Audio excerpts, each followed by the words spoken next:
देखो, ये आज की क्लास में अपन जो पढ़ेंगे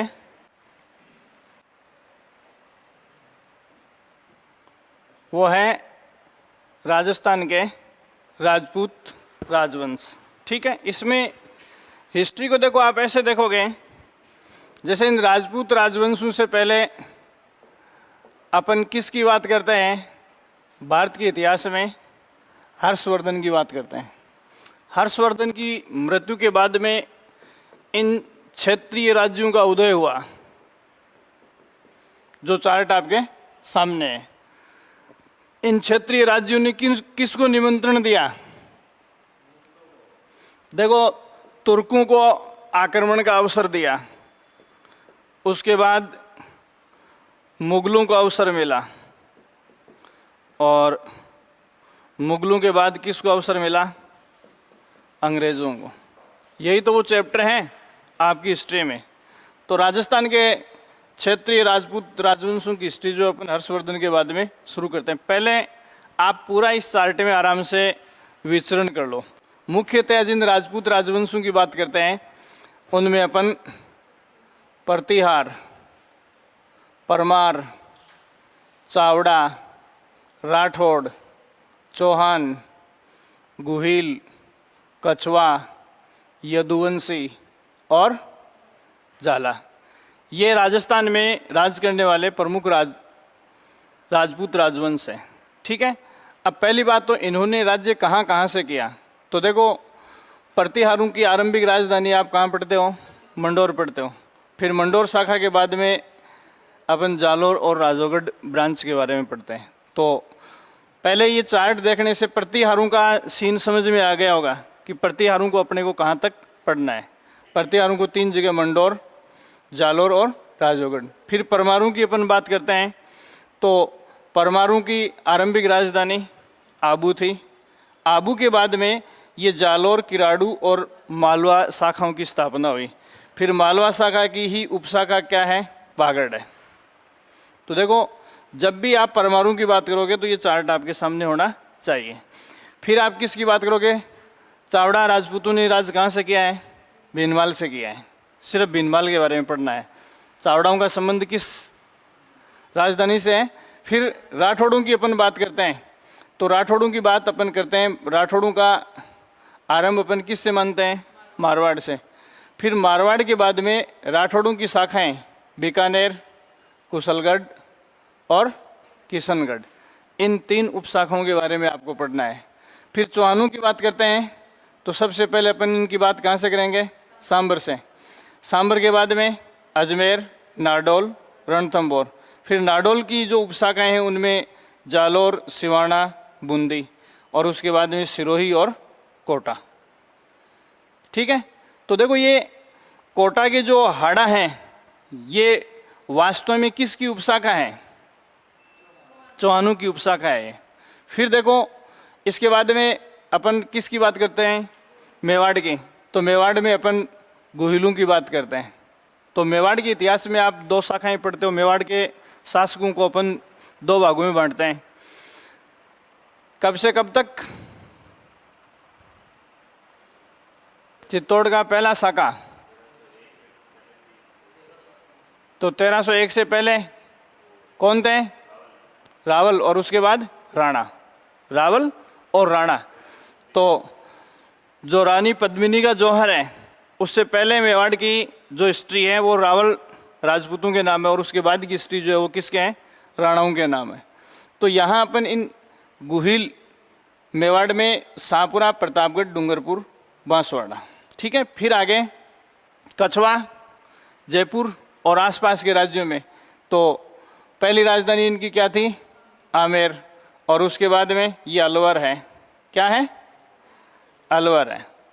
तो अलवर और जो जयपुर है वो कछवा राजपूतों की राजधानी रहे हैं। उसके बाद में यदुवंशियों की अपन बात करें तो करौली और भटनेर।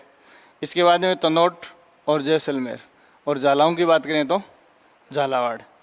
ठीक है, तो झालावाड़ और कोटा में देखो, ये हाड़ा चौहानों की उपशाखा है और ये झाला राजपूत है वो अलग से।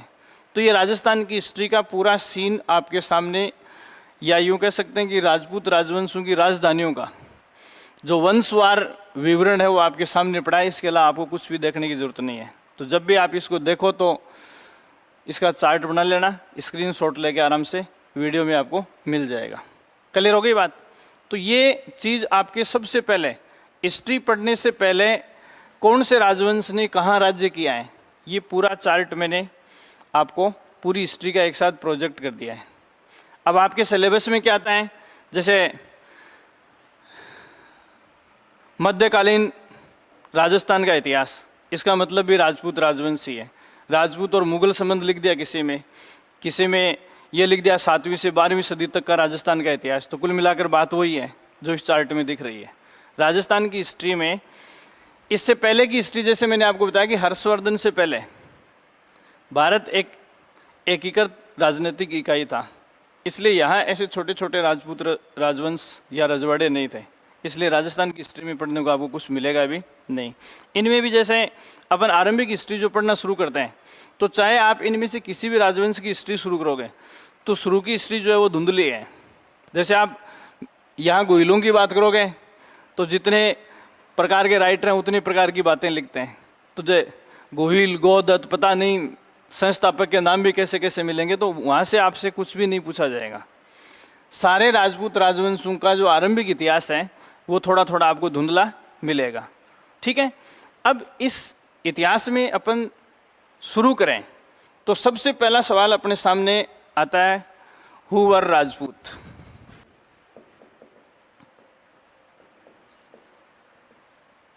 हु वर राजपूत, यहां मैं ये लिख रहा हूं और यहां लिख रहा हूं राजपूत कौन है।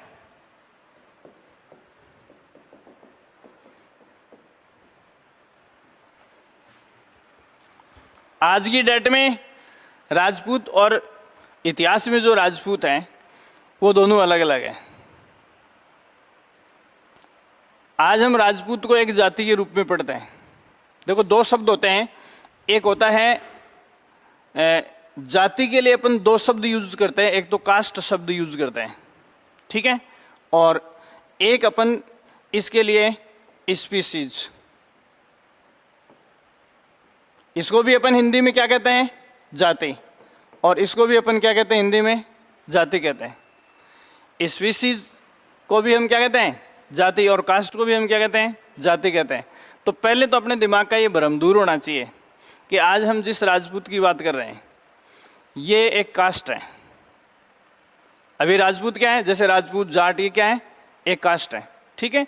दूसरी बात, यहाँ इतिहास में जिन राजवंशों को हम पढ़ते हैं वो कास्ट नहीं है, उनके लिए अपन ये शब्द यूज करते हैं, राजपुत्र। समझ आ गई बात? अब वो बायोलॉजिकली कहीं से भी हो सकते हैं, बायोलॉजिकली कहीं से भी हो सकते हैं। तो आज अपन जैसे राजपूत को एक कास्ट या जाति के रूप में पढ़ते हैं, तो एक कन्फर्म एक बायोलॉजिकल कंसेप्ट है, जैविक अवधारणा है ये, ठीक है, वंशवार बन रहा है। लेकिन ये जो राजनीति में या हिस्ट्री में अपन राजपूत पढ़ रहे हैं, दे वर हाइब्रिड, वो एक संकर था, मिला जुला मिश्रण था, क्योंकि वो एक ही आनुवंशिकी से निकलकर नहीं आए थे। तो आधुनिक इतिहासकार ये मानते हैं कि राजस्थान की हिस्ट्री में जिन राजपूतों को अपन राजपूत राजवंशों के साथ पढ़ते हैं उनका संबंध राज से था, बायोलॉजिकल कंसेप्ट से नहीं था। जबकि आज हम जिस शब्द को राजपूत से संबोधित करते हैं वो दूसरी चीज है। तो वहाँ ये आज की डेट में कास्ट जो है वो एक बायोलॉजिकल कल्चरल कंसेप्ट है, क्या है, और ये क्या है, एक बायोलॉजिकल कंसेप्ट है, ठीक है। तो यहाँ आज ये दोनों ही चीजें अपन राजपूत शब्द के साथ यूज करते हैं, लेकिन राजनीति या इतिहास में अपन जिस राजपूत की बात करते हैं वो अलग था। क्लियर हो गई बात? कौन थे इसके बारे में आज तक हमारे पास जवाब नहीं है। वो स्वदेशी थे या विदेशी थे ये भी हम डिसाइड नहीं कर पाए। जैसे एविडेंस जिस इतिहासकार को मिले हैं वैसे ही एविडेंस दिए जाते हैं। तो यहाँ पहला सवाल, हम इस बात को डिसाइड नहीं कर सके कि राजपूत कौन थे, तो hard and fast clear cut अपने पास जवाब नहीं है। तो यहाँ ऐसी सिचुएशन में सवाल इंपॉर्टेंट ये बन जाता है कि कौन सा विचारक है वो राजपूतों की उत्पत्ति किससे मानता है। या किस विचारक ने राजपूतों को क्या माना है? समझ में आ गई बात? ऐसा ही सवाल आ सकता है। हार्ड एंड फास्ट ये नहीं पूछा जा सकता कि राजपूत कौन थे, क्योंकि है ही नहीं इसका जवाब अपने पास। तो इसमें पहले एक पैसेज लिखेंगे आप, और उस पैसेज से ही मैं राजस्थान की हिस्ट्री को शुरू करूंगा। प्राचीन भारत के अंतिम हिंदू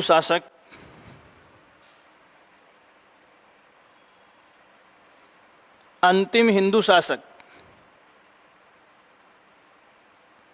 हर्षवर्धन, इसका कार्यकाल 606 से 647 ईस्वी माना जाता है। कोष्टक में लिख लेना, अंतिम हिंदू शासक हर्षवर्धन, कोष्टक में 606 से 647 ईस्वी के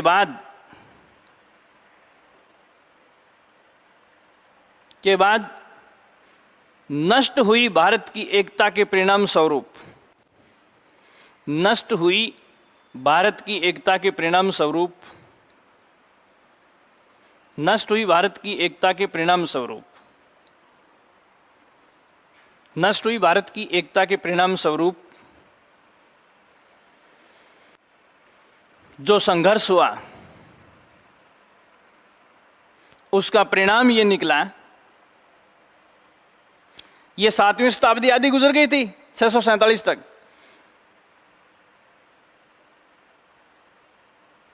परिणाम स्वरूप जो संघर्ष हुआ,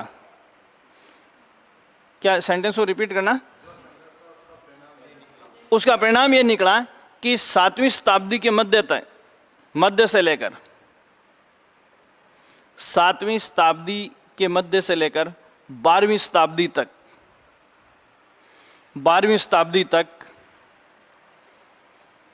12वीं शताब्दी तक राजस्थान में अनेक राजपूत राजवंशों का उदय हुआ।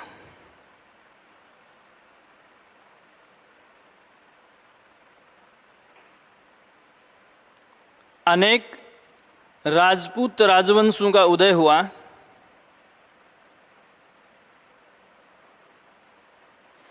अनेक राजपूत राजवंशों का उदय हुआ।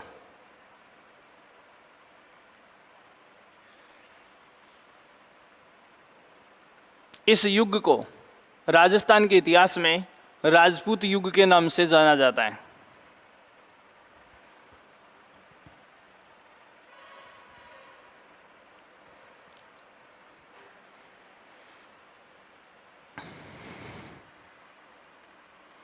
तथा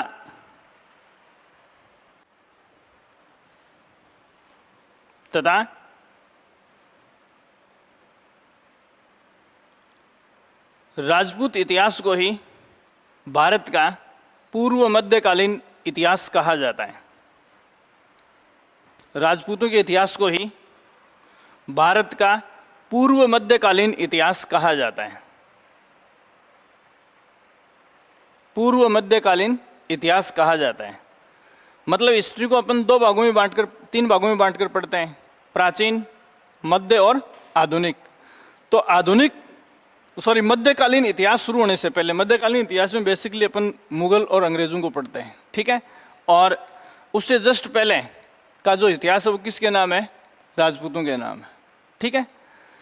तो ये तो डिसाइड कर लिया अपन ने कि हम इस 7वीं से 12वीं शताब्दी तक का जो राजस्थान का इतिहास है उसको हम राजपूत युग के नाम से पढ़ेंगे। लेकिन हमारे पास राजपूत कौन है इस संबंध में कोई जवाब नहीं है। तो दूसरा सेंटेंस आप लिखेंगे, राजपूत कौन थे। हेडिंग डाल लो आप इसमें।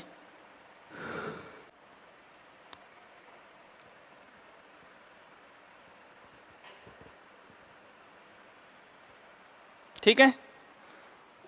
इतिहासकार इस बात पर सहमत नहीं, इस मामले में एक बात पर सहमत नहीं है कि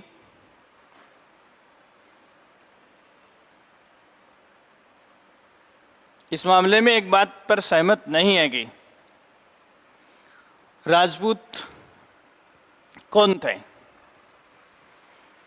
राजपूत कौन थे? राजपूत कौन थे?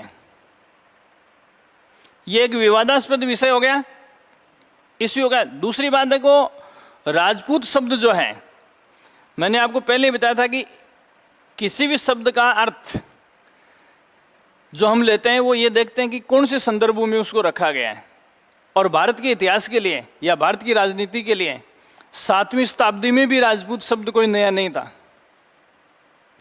हम इससे पहले जैसे मौर्यकालीन हिस्ट्री पढ़ते हैं तो मौर्यकालीन हिस्ट्री में राजपूत शब्द को कौटिल्य ने अपने अर्थशास्त्र में खूब लिखा है। राजपूत शब्द के ऊपर कौटिल्य ने खूब लिखा है। इसका मतलब ये कि एक राजवंश के रूप में भले ही ना सही, लेकिन राजपूत शब्द जो वो पहले से अस्तित्व में था। तो कुल मिलाकर अभी मैं जो बात कर रहा हूं 7वीं से 12वीं सदी तक के राजस्थान के इतिहास की, इसमें राजपूत शब्द जो है वो राजपुत्र का विकृत रूप माना जाता है। राजपूत शब्द राजस्थान की हिस्ट्री में अपन राजपूत राजवंशों के साथ किसका विकृत रूप मानते हैं? राजपुत्र का। ये बात कब की कर रहे हैं? 7वीं शताब्दी के आसपास की या मध्य 7वीं शताब्दी की बात कर रहे हैं। लेकिन इससे पहले मैं ये कह रहा हूं कि ये शब्द नया नहीं है। चाणक्य ने, कौटिल्य ने अपने अर्थशास्त्र में, या जिसको अपन इतिहास में विष्णुगुप्त, चाणक्य और कौटिल्य एक ही है, पता है क्या आपको? ठीक है, तो उसने अपने अर्थशास्त्र में राजपूत शब्द को काफी डिटेल से लिखा है। तो आप इसमें अगला सेंटेंस लिखेंगे, हालांकि राजपूत शब्द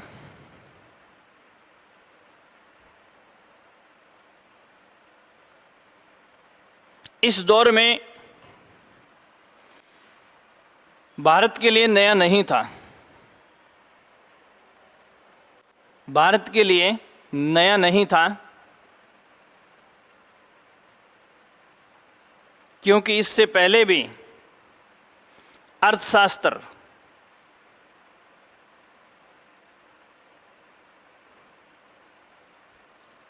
किसका है?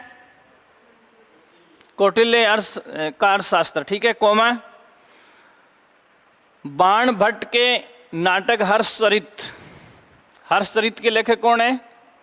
बाण भट्ट। ये हर्षवर्धन पर ही है। तथा कादंबरी भी बाण भट्ट का ही है। पूछते हैं इन दोनों के बारे में। हर्षचरित और कादंबरी के लेखक कौन है? बाण भट्ट। कोमा कालिदास के नाटकों जैसे अभिज्ञान शाकुंतलम वगैरह अपन पढ़ते हैं ना, इन सब में राजपूत शब्द का यूज किया गया है। कालिदास के नाटकों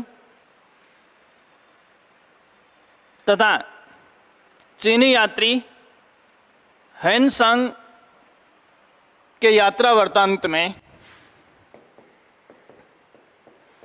चीनी यात्री हैनसांग के यात्रा वृत्तांत में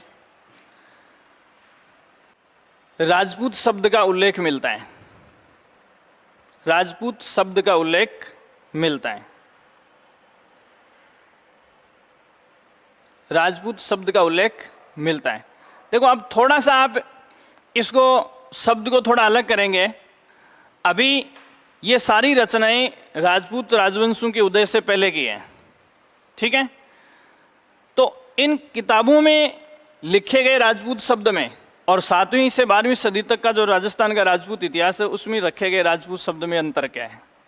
तो इन्होंने जो लिखा है इन नाटकों में या यात्रा वृत्तांत में या कौटिल्य के अर्थशास्त्र में जो राजपूत शब्द लिखा गया है वो किस रूप में लिखा गया है? वो क्षत्रिय वर्ग के रूप में लिखा गया है। योद्धा या सैनिक के भाव में लिखा गया है, राज करने वाले के भाव में नहीं लिखा गया। समझ आ गई बात? तो यहां इनमें जो उल्लेख है वो बेसिकली किस रूप में मिलेगा? ठीक है, तो इसमें लिखो, इन रचनाओं में राजपूत शब्द का उल्लेख सामान्यतः क्षत्रिय भाव में रखा गया है।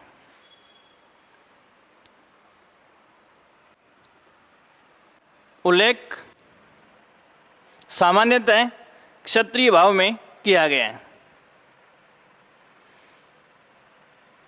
जबकि 7वीं सदी के बाद के प्रचलित राजपूत शब्द को राजपुत्र का विकृत रूप माना जाता है। राजपुत्र का विकृत रूप माना जाता है।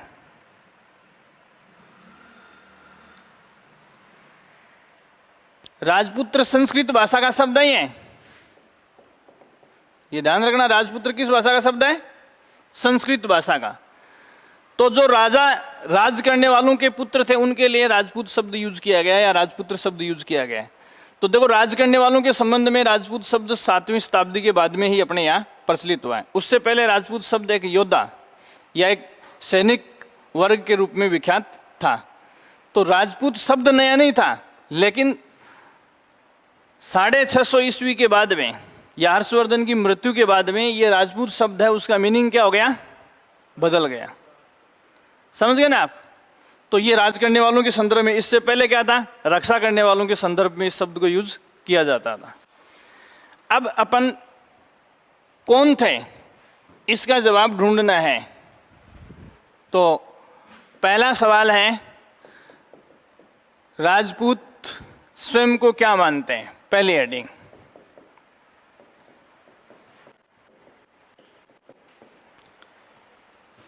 राजपूत यहां अपन जो पढ़ रहे हैं वो राजपूत कौन से हैं? राज करने वाले। वो राज करने वाले राजपूत अपने आप को क्या मानते हैं?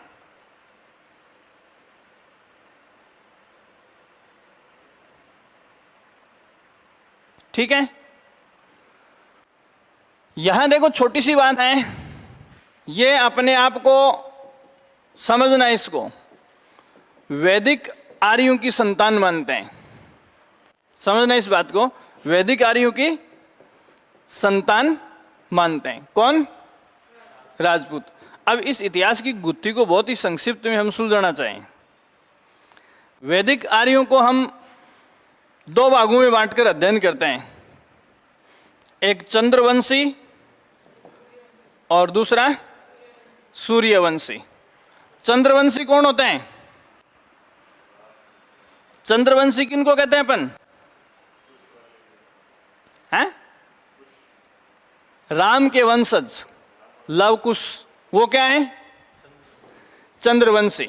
इनको हम अभी देखना क्या कहते हैं? चंद्रवंशी कहते हैं। और लक्ष्मण जो है उसके वंशजों को हम क्या कहते हैं? सूर्यवंशी। उर्मिला की संतान हो गए क्या?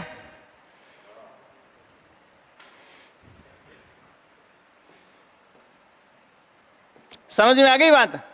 अब चलो, यहां तक आपको लगता है कि राम और लक्ष्मण तो अपने ही थे, लेकिन अधिकांश इतिहासकारों ने यह सिद्ध किया है कि आर्य खुद विदेशी थे। आर्य खुद विदेशी थे। अब बताओ, राम और लक्ष्मण क्या थे? इतिहासकारों के तर्क जब अपन देखेंगे तो देखो, राजपूत अपने आप को वैदिक आर्यों की संतान मानते हैं।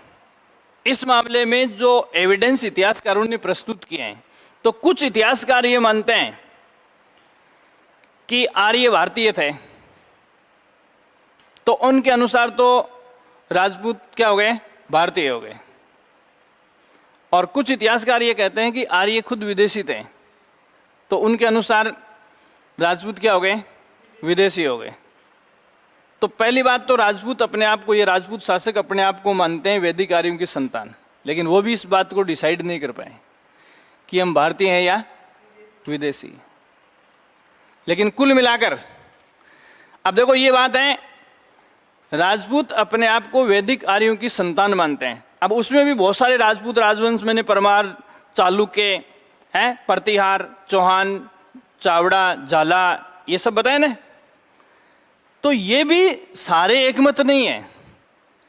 कोई सा राजवंश ये कहता है कि हम चंद्रवंशी हैं, कोई सा राजवंश ये कहता है कि हम सूर्यवंशी हैं। तो यहाँ 2 टाइप की बातें। अगर ऑल ओवर आपसे ये कुल मिलाकर इनमें से किसी का भी माने, लेकिन इनकी संतान तो मानते ही है। तो सीधी सी बात है, राजपूत अपने आप को वैदिक आर्यों की संतान मानते हैं। इस मामले में हम कुछ नहीं कह सकते कि वैदिक सभ्यता में हम जिन आर्यों की बात करते हैं। अब आर्य शब्द क्या है, इस पर भी आपको बड़ा अचंभित करने वाला साहित्य मिलेगा। आर्य का अर्थ होता है श्रेष्ठ। आर्य का अर्थ क्या होता है? श्रेष्ठ। अपने आप को श्रेष्ठ साबित करने वाले आर्य होते हैं। तो यहाँ आपको केवल ये देखना है कि राजपूत अपने आप को वैदिक आर्यों की संतान मानते हैं, फिर भी वो ये नहीं बता सके कि हम स्वदेशी हैं या विदेशी हैं। वैदिक आर्यों की संतान को हम फिर दो शाखाओं में विभक्त करके अध्ययन करते हैं। क्लियर हो गई क्या? तो पहले सवाल को आप लिखो, आर्य अपने आप राजपूत अपने आप को वैदिक आर्यों की संतान मानते हैं।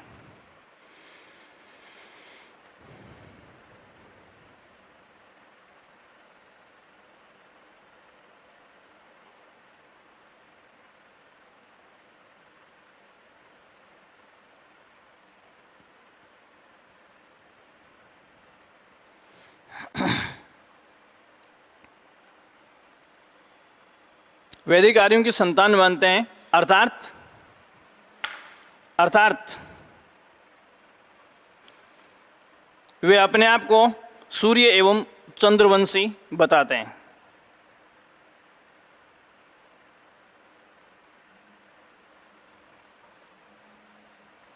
अपने आप को सूर्य एवं चंद्रवंशी बताते हैं। अब यहां से विशेष सवाल क्या पूछ सकते हैं? तो इसमें पहला सवाल आप इसमें लिखो, प्रतिहार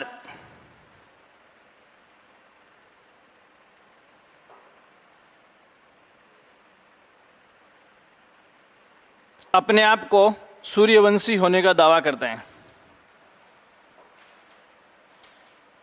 अपने आप को सूर्यवंशी होने का दावा करते हैं। ठीक है। दूसरा, अनुश्रुतियां चंदेलों को, चंदेल भी राजपूत ही हैं, अनुश्रुतियां चंदेलों को चंद्रवंशी मानती हैं। चंदेलों को चंद्रवंशी मानती हैं।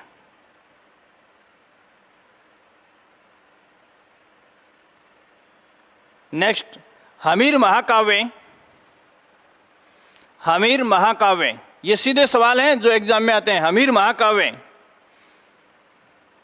चौहान और चाहमान एक ही वे में लिखे जाते हैं। चौहानू ऑब्लिक चाहमानू को सूर्यवंशी मानता है। नेक्स्ट, चाहे तो पृथ्वीराज रासो लिखे चाहे चंद्रवरदाई लिखे, बात एक ही है, दोनों में से एक लिख लो। चंद्रवरदाई राजपूतों को एक योद्धा जाति मानता है। चंद्रवरदाई राजपूतों को एक योद्धा जाति मानता है। इसका मतलब चंद्रवरदाई ने जो पृथ्वीराज रासो लिखा है उसमें इनको एक योद्धा जाति के रूप में अलंकृत किया गया है।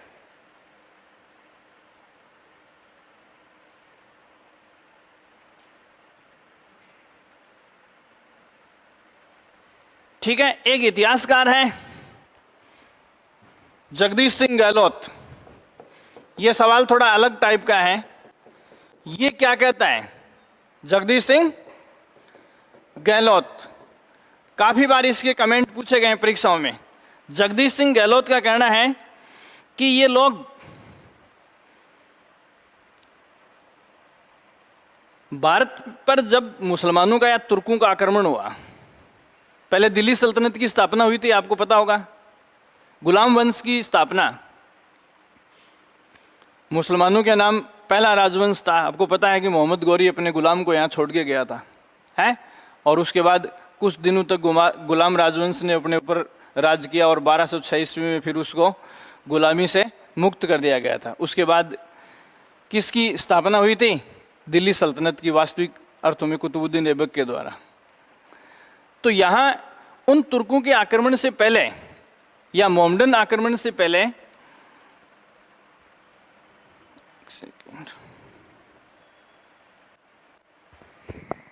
हेलो, हाँ बोलो, क्लास में हूँ। हाँ,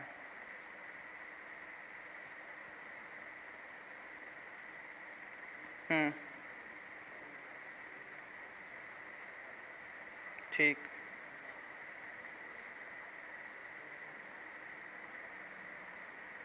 ठीक है, ठीक, ठीक है, ठीक। ठीक है। देखो, इसने ये बताया कि मुस्लिम आक्रमण से पहले, आक्रमण से पूर्व ये कौन थे? क्षत्रिय थे। और आक्रमणों के बाद में क्या हुआ? यहाँ के जो एकीकृत राज्य थे उनको मुसलमानों ने ताबड़तोड़ आक्रमणों से क्या कर दिया? छिन्न भिन्न कर दिया। तो एक तरह से ये क्षत्रिय क्या हो गए थे? पराजित हो गए थे, सत्ता इनके हाथ से चली गई थी। ठीक है। और उनके पास सिर्फ कहने के लिए या उच्चारण मात्र का क्षत्रियपन रह गया था। तो धीरे धीरे वो अपने आप को क्या कहलाने लगे? राजपूत कहने लग गए थे ये। तो पहले ये क्षत्रिय थे और मुसलमानों ने जब इनका आधिपत्य छीन लिया तो ये अपने आप को क्या कहने लग गए? राजपूत कहने लग गए। तो इसमें लिखो, जगदीश सिंह गहलोत के अनुसार, जगदीश सिंह गहलोत के अनुसार मुस्लिम आक्रमणों से पहले राजपूत क्षत्रिय थे।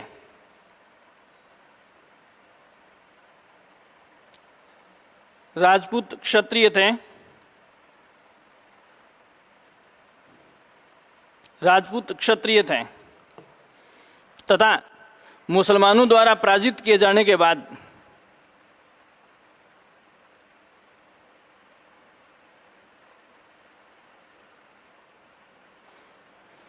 मुसलमानों द्वारा पराजित किए जाने के बाद मुसलमानों ने इन्हें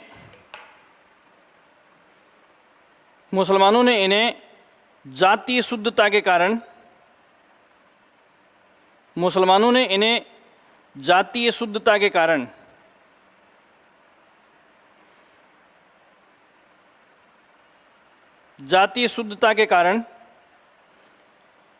राजपूत कहना शुरू कर दिया।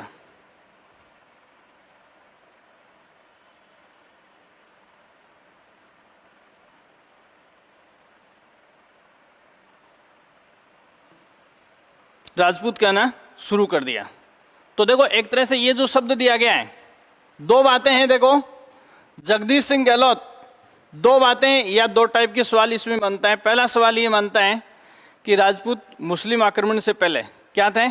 क्षत्रिय थे, एक योद्धा जाति थे और इनका खून या रक्त जो है वो जगदीश सिंह गहलोत शुद्ध मानता है। और जब इन्हें राज्य विहीन कर दिया गया तो राज्य विहीन करने के बाद में इनको ये राजपूत शब्द जो है वो किसके द्वारा दिया गया है? मुस्लिम शासकों द्वारा दिया गया है। ठीक है। नेक्स्ट जो बात इसमें आपसे पूछी जा सकती है, जैसे इससे पहले अपन ने कुलीन वर्ग से जुड़ा हुआ माना है इसको। कुलीन वर्ग किसको मानते हैं? हैं? देखो, क्षत्रिय शब्द जो है, यहां दो बातें बनेंगी अब इसमें। क्षत्रिय जाति को एक हम किस रूप में? योद्धा के रूप में। और अब हम इसको किसके रूप में पढ़ेंगे? शासक के रूप में। तो राजपूत शब्द को पहले योद्धा के रूप में और उसके बाद शासक के रूप में परिचित करवाया गया इतिहास में। तो कई बार बहुत सिंपल सा सेंटेंस बना देते हैं कि राजपूत शब्द को पहले जाति के रूप में सूचित किया गया है, राजपूत शब्द को पहले शासक के रूप में सूचित किया गया, राजपूत शब्द को पहले क्षत्रिय के रूप में सूचित किया गया। तो इनमें सबसे पहले किस रूप में सूचित किया आपने? क्षत्रिय के रूप में, उसके बाद शासक के रूप में, और आज हम इसको किस रूप में पढ़ते हैं? जाति के रूप में, कास्ट के रूप में पढ़ते हैं। ठीक है। फिर जैसे अगला सवाल आता है, सीएम वैद्य व गौरीशंकर हीराचंद ओझा। सीएम वैद्य व गौरीशंकर हीराचंद ओझा, ये भी दोनों इतिहासकार हैं। ये सारे सवाल देखो, आप परीक्षाओं के पेपर देखोगे तो उनमें रेगुलर मिलेंगे आरपीएससी के आपको।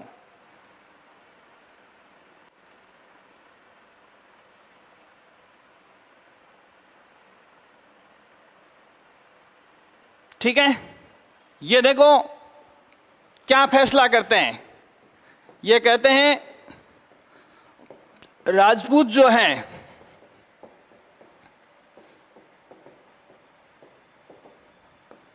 वे कौन है? भारतीय आर्यों की संतान। अभी थोड़ी देर पहले मैंने आपको बताया था कि आर्यों को कुछ इतिहासकार ऐसा मानते हैं कि ये भारतीय हैं और कुछ कहते हैं विदेशी हैं। तो पहली बात तो इन दोनों इतिहासकारों के अनुसार ये दोनों इतिहासकार आर्यों को क्या मानते हैं? भारतीय मानते हैं। और दूसरी बात, राजपूतों को आर्यों की संतान मानते हैं। तो इसमें दोनों चीजें कि ये आर्यों को भारतीय मानते हैं और राजपूतों को आर्यों की संतान मानते हैं। इसका मतलब सीएम वैद्य और गौरीशंकर हीराचंद ओझा जो है ये दोनों राजपूतों को स्वदेशी मानते हैं, राजपूतों को स्वदेशी मानते हैं या आर्यों की संतान मानते हैं, स्वदेशी आर्यों की संतान मानते हैं। भाषा ऑप्शन की मैं बोल रहा हूँ ये तरह तरह की, ठीक है। जबकि कुछ इतिहासकार ऐसे हैं जो आर्यों को विदेशी भी मानते हैं, ठीक है। तो राजपूतों को आर्यों की संतान और आर्यों को भारतीय मानते हैं। कौन? सीएम वैद्य और गौरीशंकर हीराचंद ओझा। इसके पीछे वो तर्क क्या देते हैं? वो ये कहते हैं कि ये वो लोग हैं जो क्षत्रिय होने के नाते क्या करते थे? अपने घोड़े की और हथियार की पूजा करते थे। अश्व और अस्त्र की पूजा, अश्व और अस्त्र की पूजा। और दूसरी बात, यज्ञ और बलि देना, ये अपने इनके धर्म की या इनके कर्तव्य का भाग माना जाता था। तो जैसे आप राजस्थान की हिस्ट्री पढ़ते हो तो आप मतलब उस युद्ध के समय या उस आक्रमण के समय XYZ राजा जो है वो एक यज्ञ में लीन था, है, पढ़ते हो ना आप। तो ये यज्ञ और बलि देना, ये दोनों इन राजपूतों की, या अश्व और अस्त्र की पूजा करना, अश्व और अस्त्र की पूजा करना। आगे मैं आपको बताऊंगा कि जैसे तलवार है, युद्ध के समय बजाया जाने वाला नगाड़ा है, ढोल है, इन सब की पूजा होती थी। आज भी अलग अलग राज्यों में इनकी बहुत बड़ी अपनी गरिमा है और नवरात्रों में इनकी पूजा जो है ये जो इनके वंशज हैं आज भी करते हैं। तो आगे अपन इसमें देखेंगे कि कहाँ कहाँ क्या क्या होता है। तो इसमें कोष्टक में लिखो किस वैद्य और गौरीशंकर हीराचंद, अश्व व अस्त्र की पूजा, अश्व व अस्त्र की पूजा, अश्व व अस्त्र की पूजा तथा यज्ञ व बलि में विश्वास। समझ जाओगे ना? यज्ञ व बलि में विश्वास ये किनका था?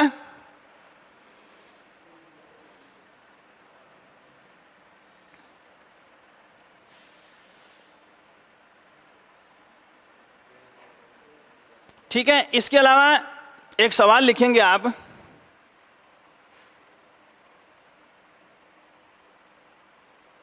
लिखो आप, निम्न में से किस ऐतिहासिक स्रोत, निम्न में से किस ऐतिहासिक स्रोत में, किस ऐतिहासिक स्रोत में चौहानों को सूर्यवंशी माना गया है? या राजपूत लिख लो, राजपूतों को सूर्यवंशी माना गया, सारे आ जाएंगे इसमें। राजपूतों को सूर्यवंशी माना गया है।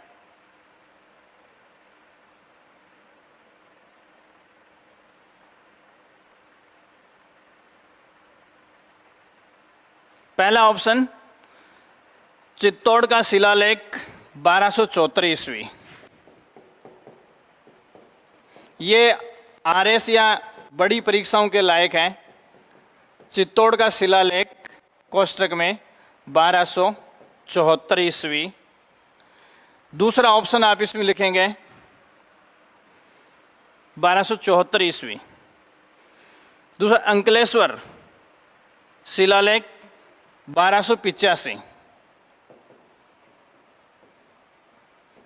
अंकलेश्वर शिलालेख कोष्टक में 1285 ईस्वी।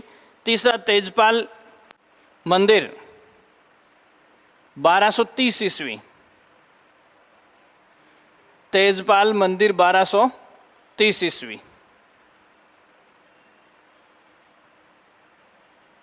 और एक आप इसमें लिखो हर्षनाथ मंदिर सीकर, ये जो हर्ष पहाड़ी पर है, हर्षनाथ मंदिर कितने का है ये? 900 और समथिंग का है, 1000 के आसपास का। इसको आप खाली छोड़ दो एक बार, है ना, लिख लेना। ये 4 शिलालेख ऐसे हैं जो राजपूतों को क्या मानते हैं, सूर्यवंशी मानते हैं। अब ये अलग बात है कि किसी में राजपूतों की किसी शाखा को सूर्यवंशी बताया गया है, किसी में किसी शाखा को सूर्यवंशी बताया गया है। जैसे सीकर का हर्षनाथ मंदिर का शिलालेख है, वो किस शाखा को सूर्यवंशी मानता है, चौहान शाखा को। ये हर्षनाथ का जो शिलालेख है, मैंने आपको एक दिन बताया था कि मतलब चौहानों की उत्पत्ति सीकर की हर्ष की पहाड़ी से लेकर अजमेर के बीच कहीं भी हो सकती है। जितने तथ्य मिले हैं वो सारे कंट्रोवर्शियल हैं। तो ये सामर में पैदा हुए थे, अजमेर में पैदा हुए थे, सीकर में पैदा हुए थे, ये कहा नहीं जा सकता। ठीक है। अगला, इसमें इनकी उत्पत्ति के ऊपर जैसे चंद्रवंशी और सूर्यवंशी, इन दोनों का फैसला हो गया। एक इनके लिए शब्द और यूज किया जाता है, अग्निवंशी।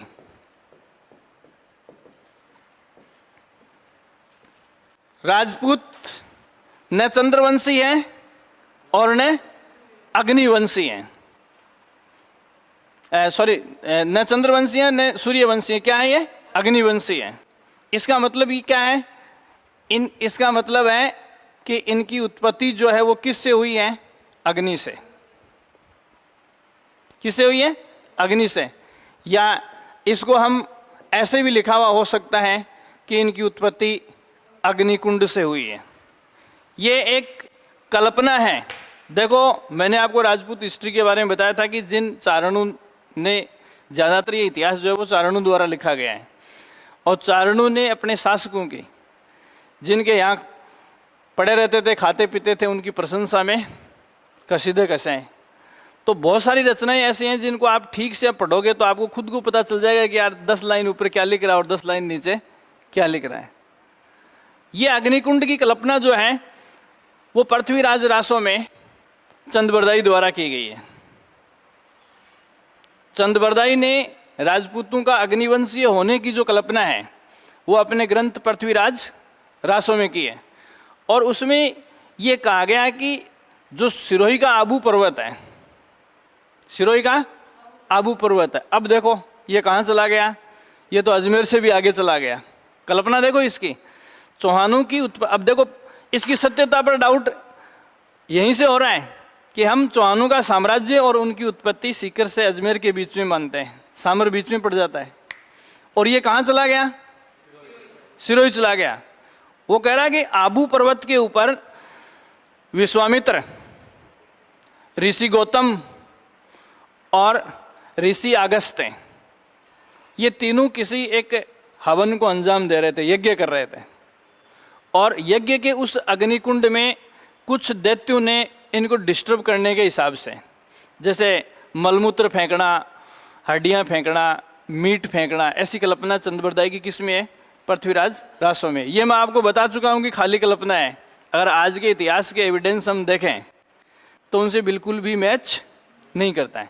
फिर भी अगले ने लिख दिया तो अपने को एक फैक्ट के रूप में पढ़ना पड़ेगा। तो उसने ये कहा कि वहां बैठे मुनि वशिष्ठ ने क्या किया? मुनि वशिष्ठ ने इनको हराने के लिए सैनिक उस अग्निकुंड से पैदा किए। उनमें से 3 दर्जे के सैनिक जो वशिष्ठ द्वारा पैदा किए गए वो पराजित हो गए थे उन दैत्यों से, और आखिरी शक्तिशाली जो राजवंश पैदा किया उस अग्निकुंड से वो कौन था? चौहान था। समझ आ गई बात? तो इसका क्रम देखो इंपॉर्टेंट है। सबसे पहले चंदबरदाई के अनुसार परमार राजपूतों को उस अग्निकुंड से पैदा किया गया था। परमारों के बाद चालुक्यों को, चालुक्यों के बाद प्रतिहारों को, और प्रतिहारों के बाद चौहानों को। ये इसकी कल्पना थी। तो सवाल जो पूछते हैं वो मतलब राजपूतों की उत्पत्ति से संबंधित अग्निकुंड मत के बारे में सत्य कथन है। समझ में आ गई बात? तो इनकी उत्पत्ति इतिहास के जो प्रमाण है उनके खिलाफ जा रही है। फिर भी अपने को पढ़ना है तो आप इसमें लिखो, अग्निकुंड से उत्पत्ति का मत। पहला सवाल, अग्निकुंड से उत्पत्ति का मत। अग्निकुंड से उत्पत्ति का मत अग्निकुंड से उत्पत्ति का मत। पृथ्वीराज रासों में, अब आगे चंद्रवरदायी लिखने की जरूरत नहीं है ना।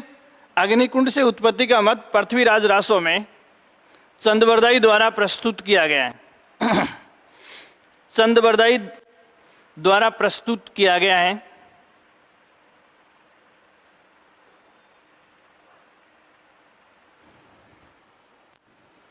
दूसरा सवाल, क्या है यह मत? मत के अनुसार गुरु वशिष्ठ, गौतम व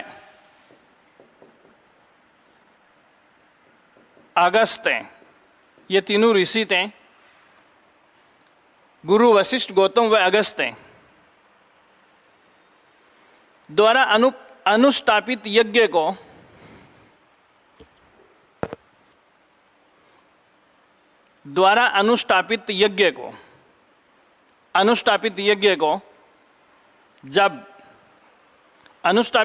को जब दैत्यों ने भंग करने की कोशिश की तो वशिष्ठ मुनि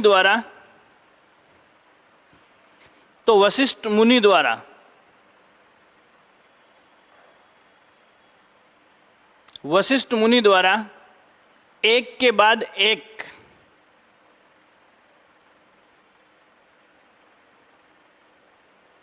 चार योद्धाओं को पैदा किया। ये क्रम इंपॉर्टेंट है इनका, तो कोष्टक में क्रमशः शब्द लिख के डैश करके लिखो आप इसमें। सबसे पहले परमार, उसके बाद चालुक्य, फिर प्रतिहार और फिर चौहान। तो देखो, अग्निकुंड मत के अनुसार, सिंपल सी बात है, अग्निकुंड मत के अनुसार इन योद्धा राजपूतों का जो शक्ति का क्रम हो यही बताया गया है। सबसे कमजोर कौन थे इनमें? उसके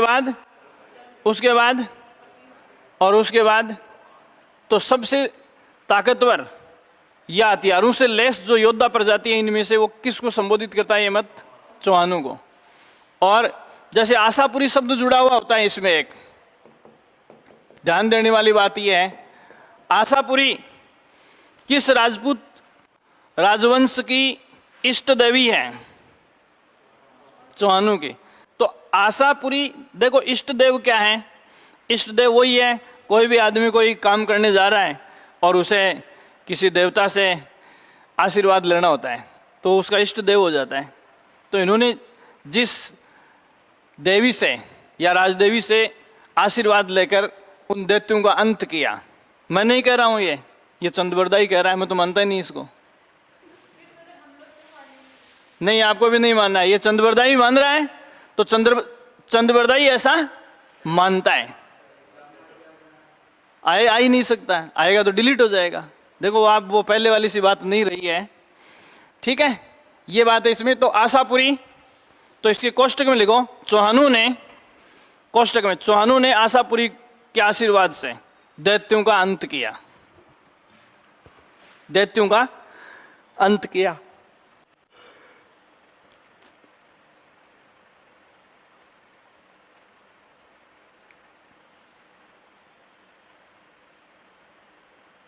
ठीक है। अग्निकुंड के बारे में पहला मत कि 1 by 1 कैसे राजपूतों की उत्पत्ति हुई। अग्निकुंड पर दूसरा मत क्या आता है? दूसरा मत यह आता है, कई बार क्या होता है कि आदमी अपना पैसा छोड़ देता है, प्रोफेशन छोड़ देता है, व्यवसाय। तो पहले मैंने आपको बताया कि राजपूतों को हम क्या मानते हैं? क्षत्रिय मानते हैं। तो कुछ राजपूत ऐसे थे जो अपनी सैन्य कला को त्याग कर क्या बन गए थे? बौद्ध। देखो, दुनिया का सबसे शांत धर्म जो है वो क्या है? बौद्ध है। सबसे खुश रहने वाली जो अनुयायी हैं वो किस धर्म के हैं? तो लड़ाई दंगे से दूर हो गए थे, लड़ाई झगड़े युद्ध इन सब से दूर होकर बहुत सारे क्षत्रिय ऐसे थे जिन्होंने किसका अनुसरण कर लिया था? बौद्ध भिक्षु या बौद्ध का अनुसरण कर लिया था। हैप्पीनेस इंडेक्स, खुशी का सूचकांक दुनिया में सबसे ऊपर किसका है? बौद्धों का है। फिर उनको यज्ञ द्वारा वापस क्या बनाया गया? योद्धा बनाया गया, क्षत्रिय बनाया गया। और वो क्षत्रिय बनने के बाद क्या बने? राजपुत्र बने, राजपूत बने। तो ऐसे क्षत्रिय जो अपने क्षत्रिय व्यवसाय को छोड़कर बौद्ध बन गए थे, उनको दोबारा अग्नि जलाकर हवन करके यज्ञ करके उनका शुद्धिकरण करके उनको वापस शक्ति दी गई। फिर वो क्या कहलाए? राजपूत कहलाए। तो दूसरा आप इसमें लिखो, जो क्षत्रिय अग्नि कुंड से के मत में, पहले एक बात तो मैंने बता दी है, कुछ इतिहासकार जो मानते हैं वो मैं आपको बता रहा हूं। जो क्षत्रिय पहले बौद्ध बन चुके थे, पहले बौद्ध बन चुके थे, उन्हें पुनः यज्ञ द्वारा क्षत्रिय बनाया गया, पुनः यज्ञ द्वारा क्षत्रिय बनाया गया, जो राजपूत कहलाए।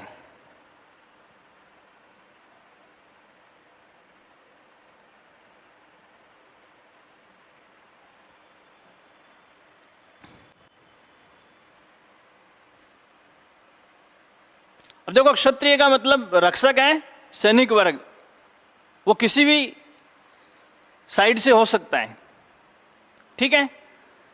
इसके अलावा आगे अपन जो आंदोलन पढ़ेंगे, राजस्थान के मूवमेंट पढ़ेंगे, तो भील और मीणा जो है वो भी अच्छे योद्धा थे। तो अग्नि कुंड से उत्पत्ति मानने वाले कुछ विचारक ये कहते हैं कि पुराने टाइम में जो आदिवासी भील और मीणा थे, उनको अग्नि से या यज्ञ से शुद्ध करके क्या बनाया गया? क्षत्रिय बनाया गया। और वो क्या कहलाए? राजपूत कहलाए। मैंने आते ही आपको बताया था कि सभी इतिहासकारों को आप पढ़ोगे तो राजपूत शासक एक हाइब्रिड कॉम्प्लेक्स है, एक संकर कम्युनिटी का संकेत देता है। शुद्ध रूप से हम ये कह नहीं सकते कि ये थे, ठीक है। तो तीसरा मत, यज्ञ द्वारा शुद्ध किए गए भील और मीणा,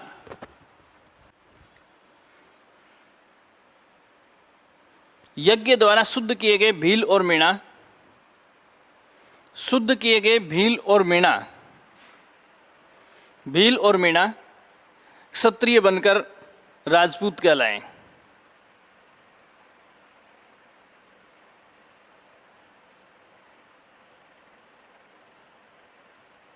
देखो, यज्ञ या हवन सबके साथ जुड़ रहे हैं। इसके अलावा इतिहास में आप ये पढ़ते हो, शाक्य, हूण, यूची, ये सब क्या थे? विदेशी थे। और इन विदेशियों को हवन या यज्ञ द्वारा शुद्ध करके क्षत्रिय कहलाया, बनाया गया। और यही क्षत्रिय क्या कहलाए? राजपूत कहलाए। आगे ने बात, इससे राजपूत क्या हो गए? विदेशी हो गए। कुछ इतिहासकारों ने इनकी कड़ी जो जोड़ी है। तो अगला मत है, विदेशी लड़ाके शक, हूण और यूची, या विदेशी लड़ाकू शकू, हुणु व यूचियों को, शकू, हुणु व यूचियों को, शकू, हुणु व यूचियों को, यूचियों को यज्ञ द्वारा शुद्ध कर क्षत्रिय बनाया गया।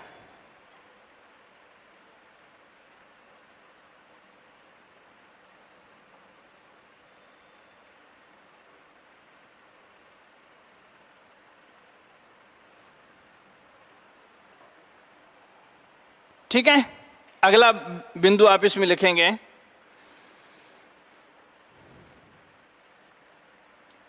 विलियम क्रुक, ये विदेशी इतिहासकार है, विलियम क्रुक। पूछा हुआ सवाल है, ये इंपॉर्टेंट है, फिर पूछ सकते हैं। विलियम क्रुक, ये सवाल पूछा हुआ है। विलियम क्रुक और डैश करके शॉर्ट में लिख लो, राजपूतों को अग्नि से शुद्ध किया गया, राजपूतों को अग्नि से शुद्ध किया गया विदेशी क्षत्रिय मानता है।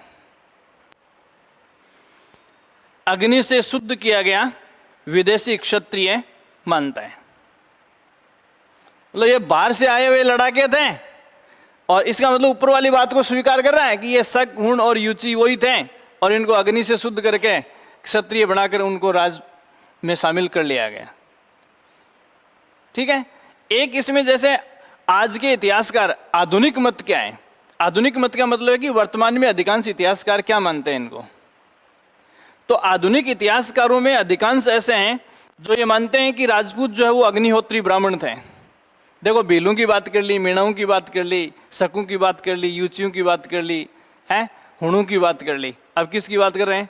ब्राह्मणों की। ठीक है। तो ये कह रहे हैं कि ये वो अग्निहोत्री ब्राह्मण थे। अग्निहोत्री ब्राह्मण किनको कहते हैं? जो अग्नि की पूजा करते हैं, उन ब्राह्मणों को हम क्या कहते हैं? अग्निहोत्री। और उन्होंने अग्नि की पूजा छोड़कर अस्त्रों की पूजा करना शुरू कर दिया।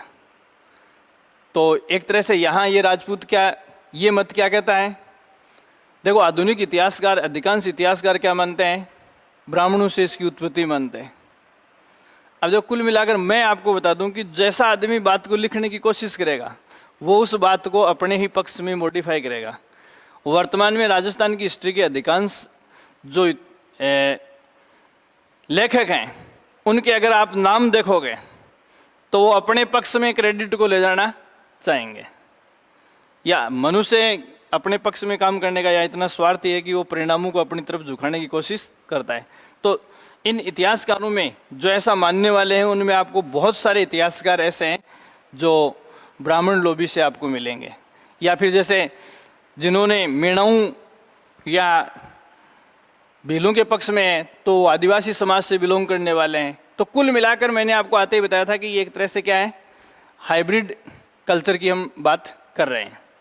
तो इसमें आधुनिक मत, और इसके आगे लिखो, ये वे अग्निहोत्री ब्राह्मण थे, वे अग्निहोत्री ब्राह्मण थे, वे अग्निहोत्री ब्राह्मण थे जिन्होंने अग्नि की पूजा छोड़कर अस्त्रों की पूजा शुरू कर दी।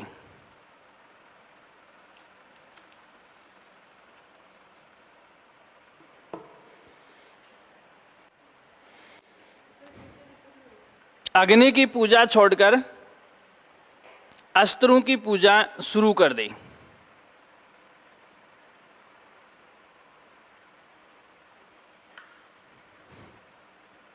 अब एक सवाल लिखेंगे, देखो,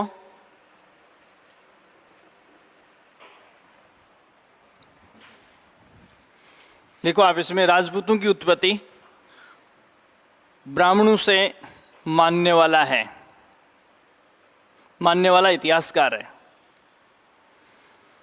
राजपूतों की उत्पत्ति ब्राह्मणों से मानने वाला इतिहासकार है।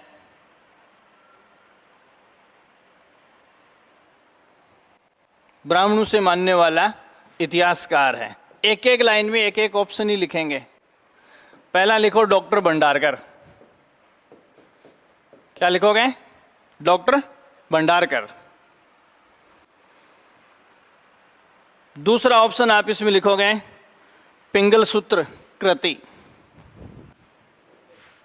हाँ, इस किताब की बात कर रहा है। पिंगल सूत्र कृति का मतलब रचना या किताब है, पिंगल सूत्र कृति। तीसरा ऑप्शन गीत गोविंद। क्या है? जयदेव की रचना है ये।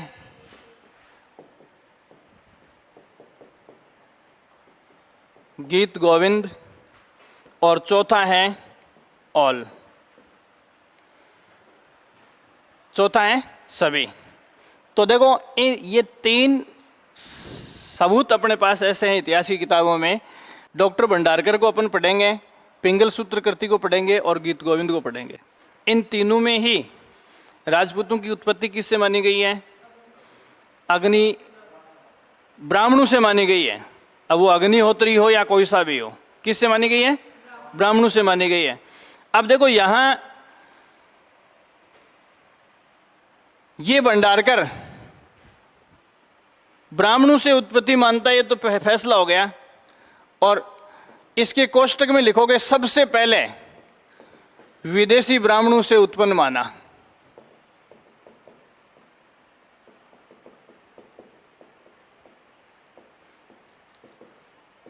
यहाँ के राजपूतों की उत्पत्ति विदेशी ब्राह्मणों से हुई है।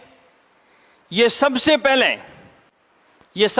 पहले किसने लिखा? डॉक्टर भंडारकर ने। तो ये ब्राह्मणों से उत्पत्ति तो मानता है, लेकिन भारतीय ब्राह्मणों से उत्पत्ति नहीं मान के किससे मानता है? विदेशी ब्राह्मणों से उत्पत्ति मानता है। जब इसका ग्रंथ पढ़ोगे तो उसने सारे सबूत इसमें प्रस्तुत किए हैं। दूसरा ऑप्शन अपने लिखा है पिंगल कृति। इसमें साफ साफ लिखा हुआ है कि जिन राजपूत शासकों की अपन बात करते हैं वो सारे के सारे क्या थे? ब्राह्मणों की संतान थे। पिंगल सूत्र कृति में ये बात लिखी हुई है। गीत गोविंद जो है वो कौन से राजवंश की? गुहिलों की। मेवाड़ के इतिहास में अपन पढ़ेंगे ना, गुहिल, गोहदत्त या गुहिलोत, ऐसे शब्द मिलते हैं, एक ही सिंस में होते हैं, गुहिलोत। तो यहां के इन गुहिल राजपूतों की उत्पत्ति किससे मानता है ये?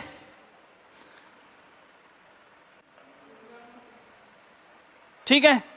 एक इसमें जैसे ऊपर ऑप्शन आप और लिख सकते हो, इसको ई कर लेना, डी में और बना लो, गोपीनाथ शर्मा। ये भी क्या मानता है? ब्राह्मणों से ही उत्पत्ति मानता है। और गोपीनाथ शर्मा भी ज्यादातर किसकी बात करता है? ये गोपीनाथ शर्मा भी जो बात करता है वो गुहिलों की बात करता है। ठीक है। इसके अलावा जैसे मंडोर का जो शिलालेख है उसको अपन पढ़ते हैं जोधपुर में, तो मंडोर के शिलालेख पर भी लिखा हुआ है कि प्रतिहार जो राजवंश है उसकी उत्पत्ति किससे हुई थी? ब्राह्मणों से हुई थी। ऐसे कुछ सबूत हमारे सामने हैं जो किसके पक्ष में जा रहे हैं? बात समझ में आ रही है ना? तो आज का राजपूत और राज करने वाला राजपूत अलग है। ठीक है। नेक्स्ट हेडिंग डालेंगे आप, विदेशियों की संतान।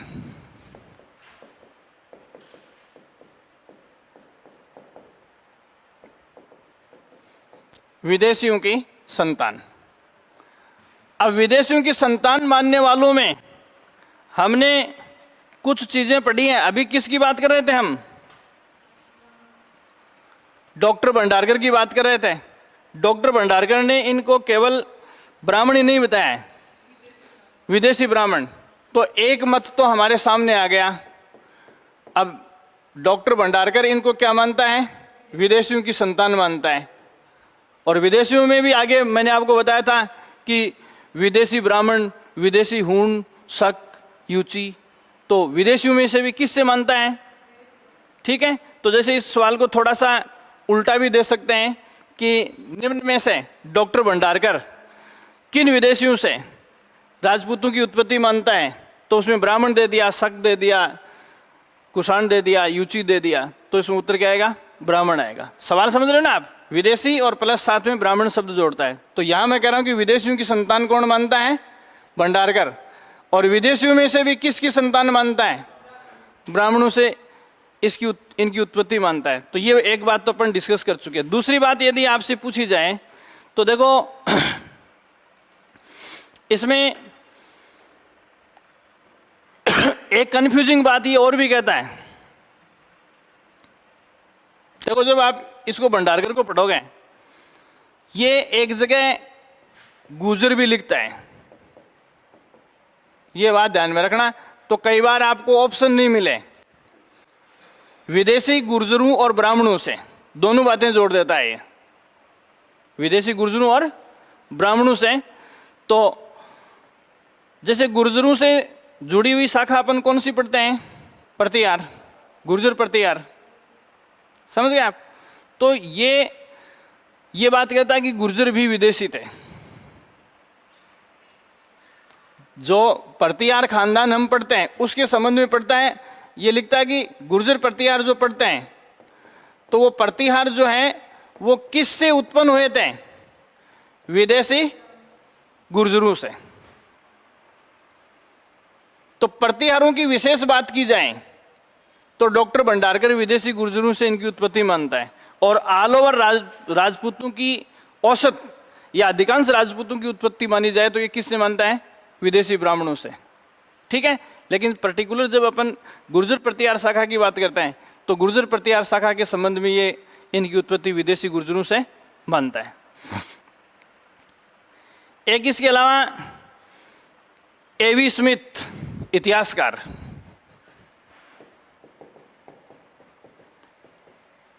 ये भी विदेशी इतिहासकार है।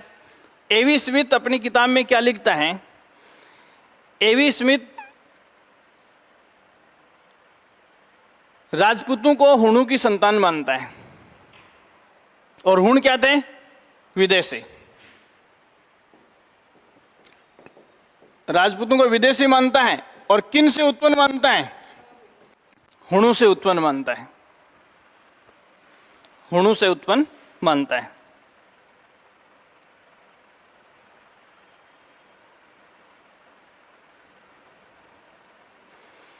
एक कर्नल जेम्स टॉड जो है वो क्या मानता है? कर्नल जेम्स टॉड, कौन बताएगा? कर्नल जेम्स टॉड भी इनकी उत्पत्ति विदेशियों से मानता है। इनको क्या मानता है? विदेशी। और कौन सी विदेशी प्रजातियों से मानता है? ये विदेशी प्रजातियों में शक और सीथियन, शक व सीथियन, शक व सीथियन से उत्पन्न मानता है।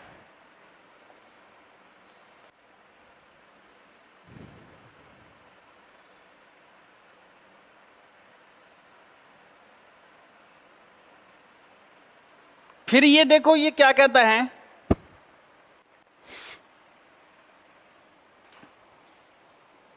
Annuls and antiquities of Rajasthan आप पढ़ते हो, राजस्थान के ऊपर पहला ऑथेंटिक ग्रंथ जो कर्नल जेम्स टॉड ने लिखा था, उसमें वो ये लिखता है कि जो यूनानी शक, हूण, यूची,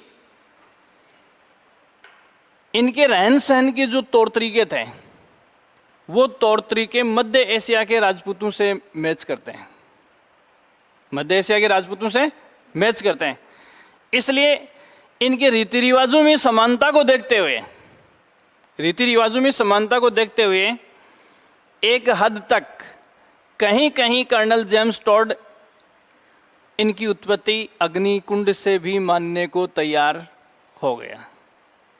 बेसिकली वो ये कहता है कि ये विदेशी शकू और सीथियनु से पैदा हुए हैं राजपूत, लेकिन कुछ जगह वो आबू पर्वत के उस अग्निकुंड मत के पक्ष में भी दिखाई देते हैं। जैसे कर्नल टॉड का जो ग्रंथ है annuls and antiquity of Rajasthan, उसमें ये कह रहा है कि हमें पढ़ने में कंफ्यूज इसलिए, और आज भी अपन जैसे इतिहास पढ़ते हैं तो राजपूत शब्द दिमाग में आते ही वर्तमान राजपूत अपने दिमाग में आते हैं, जबकि एक्चुअल में ऐसा नहीं है। तो उसने ये कहा कि ये यहाँ के मध्य एशिया के राजपूतों से, राज करने वाले राजपूतों को जोड़कर अपने दिमाग में जो इमेज बनती है, उसका एक कारण ये है कि इनके जो रहन सहन के तौर तरीके हैं वो मध्य एशिया में रहने वाली राजपूत जाति से मैच करते हैं। इसलिए हमें जाति से और एक राजवर्ग से जो बातें मिलती हैं उनमें समानता देखने को मिलती है, और यही चीज़ जो है वो हमें क्या करती है? कंफ्यूज करती है। और हमें क्यों कंफ्यूज करती है? बड़े बड़े विद्वानों को ही कंफ्यूज करती है। जैसे रिजर्वेशन की जब बात गई थी, रिजर्वेशन की जब बात गई थी किसमें? सुप्रीम कोर्ट में। तो रिजर्वेशन की वर्तमान राजपूत जाति की रिजर्वेशन की फाइल को सुप्रीम कोर्ट ने इसलिए खारिज कर दिया, अपने संविधान में आरक्षण का आधार क्या है? सामाजिक एवं शैक्षणिक पिछड़ापन। 92 नहीं है, संविधान में रिजर्वेशन का आधार सामाजिक एवं शैक्षणिक पिछड़ापन, मतलब हम सामाजिक दृष्टि से भी पिछड़े हों और शैक्षणिक दृष्टि से भी पिछड़े हों। ठीक है, तो आरक्षण का आधार जाति नहीं है, आपको बता दूं। आरक्षण का आधार अर्थ भी नहीं है, पैसा भी नहीं है। आरक्षण का आधार पिछड़ापन है, और पिछड़ेपन में कौन सी दो बातें? सामाजिक एवं शैक्षणिक पिछड़ापन। सामाजिक पिछड़ेपन का मतलब होता है रहन सहन, रहन सहन, और शैक्षणिक पिछड़ापन का मतलब होता है शिक्षा के स्तर से। तो ब्राह्मणों और राजपूतों की दोनों की रिजर्वेशन की जब फाइल सुप्रीम कोर्ट में गई, दोनों को सुप्रीम कोर्ट ने खारिज कर दिया। क्यों कर दिया? जब राजपूतों की फाइल गई तो टिप्पणी आई कि इतिहास में राज करने वाली जाति का अगर रहन सहन गिरा हुआ है तो हिंदुस्तान में ऐसा कौन है जिसका रहन सहन गिरा हुआ नहीं है? फिर किसका सामाजिक जीवन जो है वो उठा हुआ माने? दूसरी बात, जब ब्राह्मणों की बात गई तो वहां कौन सा पिछड़ापन सामने आया? शैक्षणिक पिछड़ापन। कि इतिहास में शिक्षा जिस जाति से जुड़ी हुई है उसी जाति को हम शैक्षणिक दृष्टि से पिछड़ा हुआ मान लें, तो फिर ऐसा कौन सा तबका है जो पिछड़ा हुआ नहीं शिक्षा की दृष्टि से? फिर तो रिजर्वेशन के हकदार सारे ही हैं।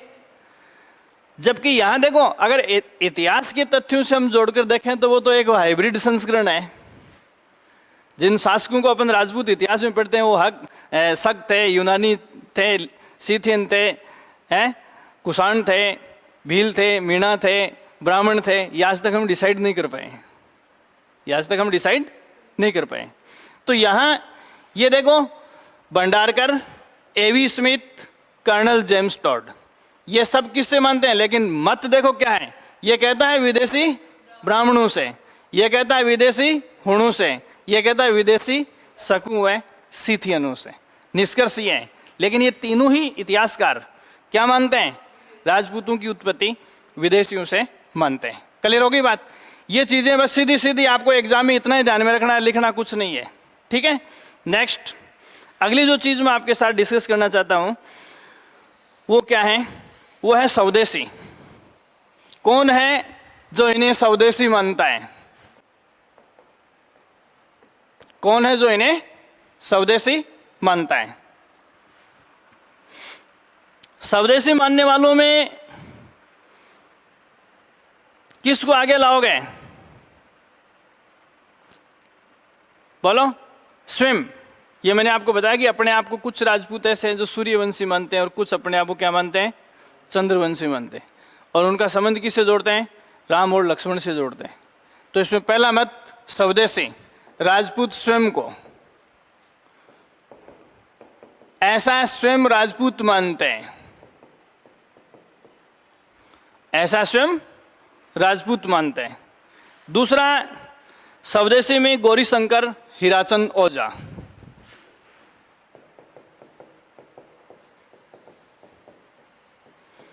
गौरीशंकर हीराचंद ओझा, गौरीशंकर हीराचंद ओझा।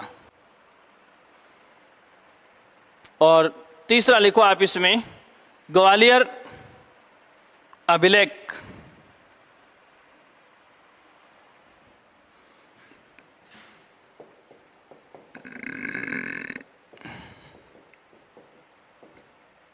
ग्वालियर अभिलेख। अब इतनी देर से जो रामायण में गा रहा था, अपन कहते हैं ना कि अगर समझा हुआ है तो 100 सवाल बहुत होते हैं। एक चैप्टर में 100 सवाल बहुत होते हैं। अब एक सवाल लिखो, देखो उससे आपका सारा फैसला हो जाएगा। निम्न में से कौन सा इतिहासकार, निम्न में से कौन सा इतिहासकार राजपूतों की उत्पत्ति स्वदेशियों से मानता है? कौन सा इतिहासकार राजपूतों की उत्पत्ति स्वदेशियों से मानता है? स्वदेशियों से मानता है।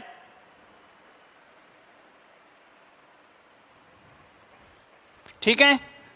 पहला आप इसमें लिखोगे डॉक्टर भंडारकर, एक एक लाइन में एक एक ऑप्शन, डॉक्टर भंडारकर। दूसरे में इतिहासकार एवी स्मिथ। तीसरे में colonel James Tod, colonel James Tod. और चौथे में गौरीशंकर हीराचंद ओझा, गौरीशंकर हीराचंद ओझा, गौरीशंकर हीराचंद ओझा। पिंकी क्या जवाब होगा इसका? गौरीशंकर हीराचंद ओझा। ये हो गया। इसका मतलब ये तीनों क्या मानते हैं? विदेशियों से। अब देखो भंडारकर के आगे क्या लिखोगे? भंडारकर के आगे ब्राह्मण शब्द लिख लो। भाई स्वदेशी में एक ही लिखा है तो विदेशी से तो मानते ही हैं तीनों, ब्राह्मण। और कहीं कहीं ये क्या लिखता है? गुर्जर शब्द भी लिखता है प्रतिहारों के संबंध में। एवी स्मिथ किससे मानता है उत्पत्ति? है एवी स्मिथ हुणु से मानता है, कर्नल जेम्स टॉड सकू व सीथियनु से मानता है, और गौरीशंकर हीराचंद ओझा जो है वो क्या मानता है, स्वदेशी मानता है इनको।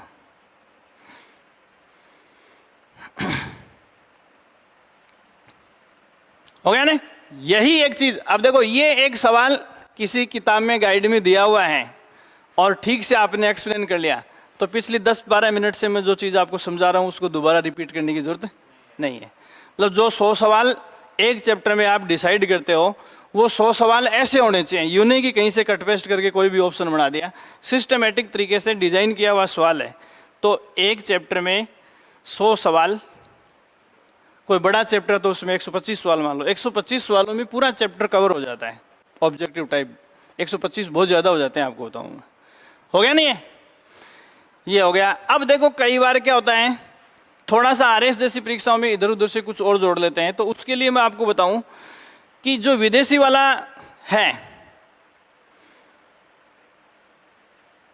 बंबई गजेटियर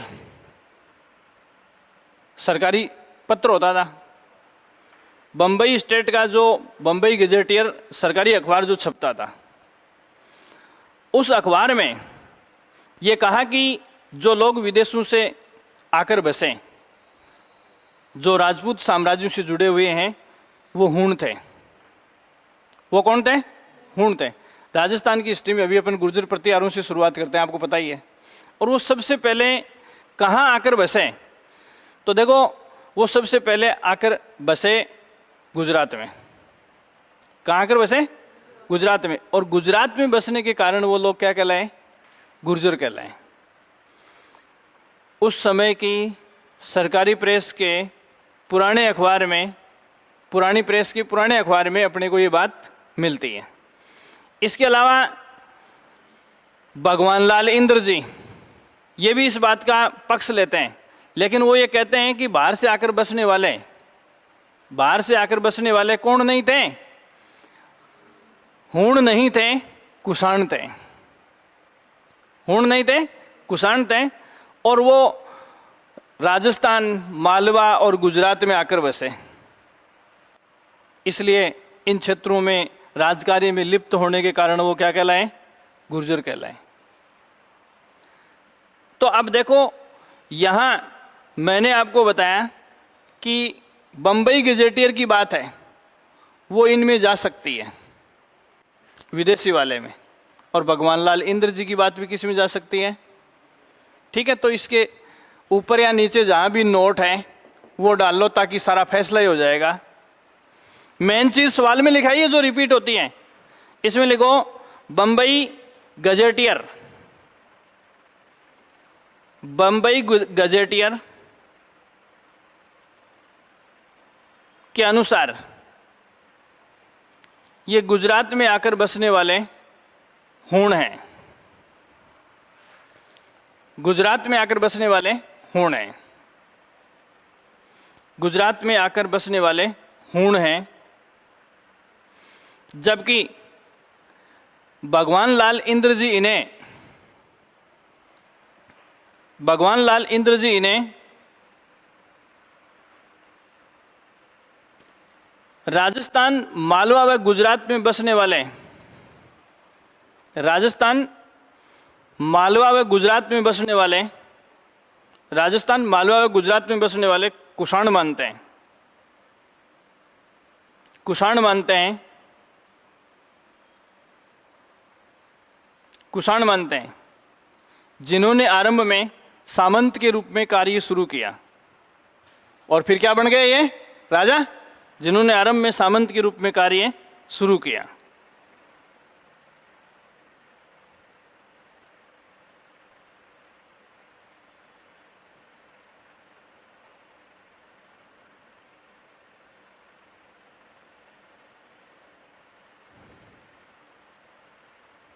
ठीक है, ये दो बातें और जोड़ लो। मेन चीज एग्जाम के लिए इस सवाल में जो मैंने आपको बताई है वही है। क्लियर होगी ना बात? ये चीज ध्यान में रखोगे।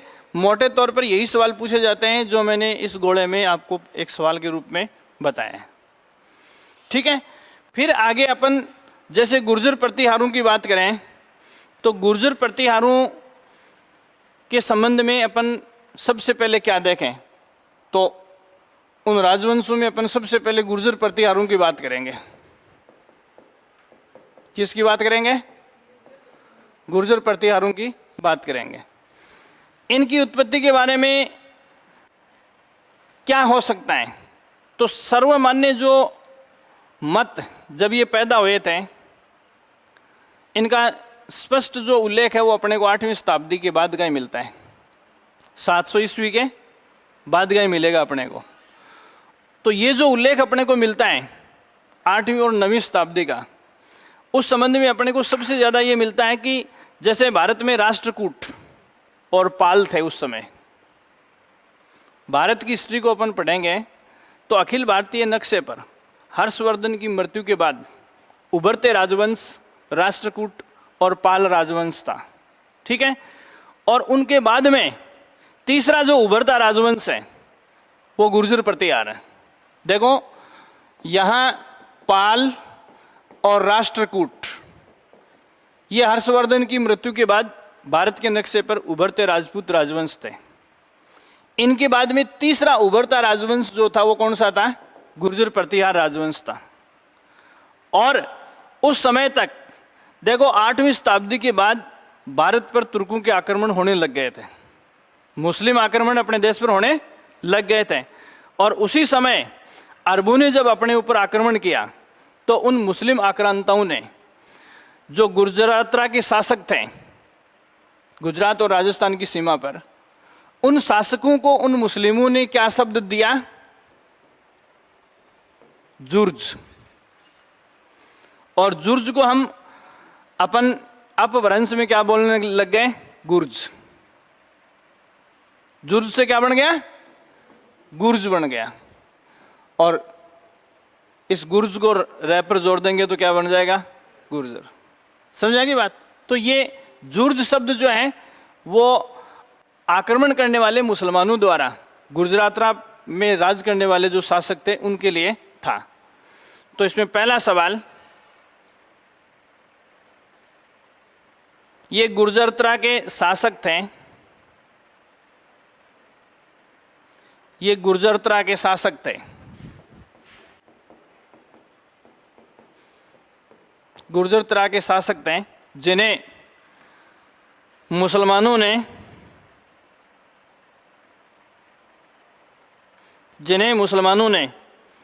जुर्ज कहकर संबोधित किया।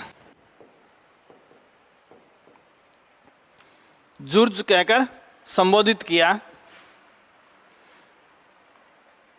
जुर्ज कहकर संबोधित किया, जिसका विकृत रूप गुर्जर है।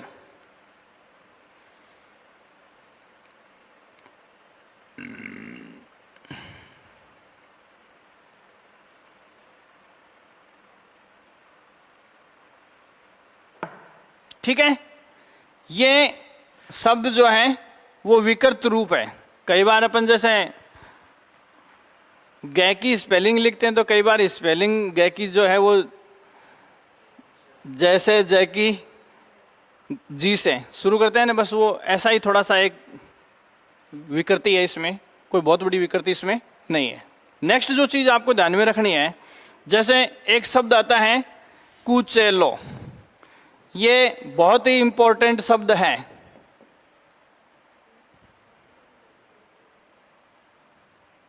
क्या है? कुचेलो है। इन तीनों को जोड़ दें तो कुचेलो का मतलब बुरा चला। कुचेलो का अर्थ गुर्जर होता है, ये बात समझना, एग्जाम के लिए इंपॉर्टेंट है। कुचेलो का अर्थ क्या होता है? गुर्जर होता है। ठीक है। चीनी यात्री ह्वेनसांग, सुनना इस बात को थोड़ा सा, वो आदमी जिसका यात्रा वृत्तांत आज हम इतिहास में पढ़ते हैं, उस यात्रा वृत्तांत में 72 देशों का उल्लेख मिलता है। कितने देशों का उल्लेख मिलता है? 72 देशों का उल्लेख मिलता है कि उसने 72 कंट्रीज की उस समय यात्रा की थी। ठीक है। उन 72 कंट्रीज में एक कंट्री का नाम उसे क्या मिलता है? कुचेलो। देखो बात गलत है, बात गलत है, लेकिन गुर्जर प्रतिहार तक जाने के लिए सबूत बहुत बड़ा है। ठीक है, जहां गुर्जर प्रतिहार राज करते थे उसे चीनी यात्री हेनसांग ने एक राष्ट्र की संज्ञा दी है और उस राष्ट्र को अपने यात्रा वृत्तांत में क्या नाम दिया है? कुचेलो। ये चाइनीज भाषा का शब्द है जिसका अपनी भाषा में क्या अर्थ होता है? गुर्जर। और उसकी राजधानी उसने कहां बताई है? जालोर, भीनमाल। आगे क्या बात? आप सब पढ़ते हो कि चीनी यात्री हेनसांग राजस्थान के किस स्थान पर आया था। समझ में आ गई बात? तो उस समय गुर्जर प्रतिहारों का जिस फील्ड में साम्राज्य था उसे उसने गुर्जर प्रदेश या गुर्जर राष्ट्र की संज्ञा दी, जिसकी राजधानी उसके यात्रा वृत्तांत में क्या है? भीनमाल। लेकिन उस यात्रा वृत्तांत में भीनमाल शब्द नहीं मिलेगा आपको। भीनमाल तो बाद में बना एडमिनिस्ट्रेटिव वर्गीकरण में। क्या है उसका नाम? पीलो बोलो।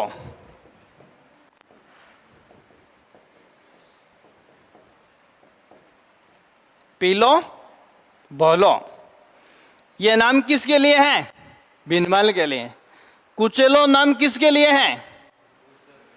गुर्जर शब्द के लिए। मतलब गुर्जर जो है वो किसी राजवंश के लिए नहीं है, किसी जाति के लिए नहीं है। गुर्जर उस प्रदेश के लिए है जहां प्रतिहार गुर्जर प्रतिहारों का क्या था? साम्राज्य था। तो उन 72 राष्ट्रों की लिस्ट में एक नाम कुचेलो है जो उस प्रदेश का सूचक है जहां गुर्जर प्रतिहारों का साम्राज्य था और उनकी राजधानी उस समय कहाँ थी? भीनमाल। लेकिन भीनमाल का उस समय नाम क्या था? पीलो बोलो। समझ आ गई बात? दूसरा आप इसमें लिखोगे सवाल जो है चीनी यात्री हेनसांग ने अपने यात्रा वृत्तांत में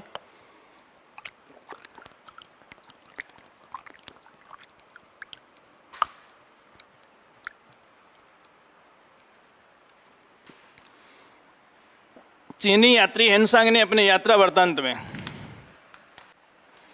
जिन 72 देशों का वर्णन किया है उनमें से एक गुर्जर, जिनमें से एक कुचेलो, ये लिखना गुर्जर कोष्टक में लिखना, जिनमें से एक कुचेलो कोष्टक में गुर्जर प्रदेश भी है। कुचेलो कोष्टक में गुर्जर प्रदेश का मतलब जहां गुर्जर प्रतिहार राज करते थे, जिनमें से एक कुचेलो या गुर्जर प्रदेश भी है जिसकी राजधानी पीलो बोलो। और कोष्टक में क्या लिखोगे? भीनमाल। पीलो बोलो कोष्टक में भीनमाल थी। तो देखो चीनी यात्री हेनसांग के यात्रा वृत्तांत में पीलो बोलो किसके लिए प्रयुक्त किया गया है? भीनमाल के लिए, या गुर्जर प्रतिहारों की तत्कालीन राजधानी के लिए, या तत्कालीन राज्य कुचेलो की राजधानी के लिए। ठीक है,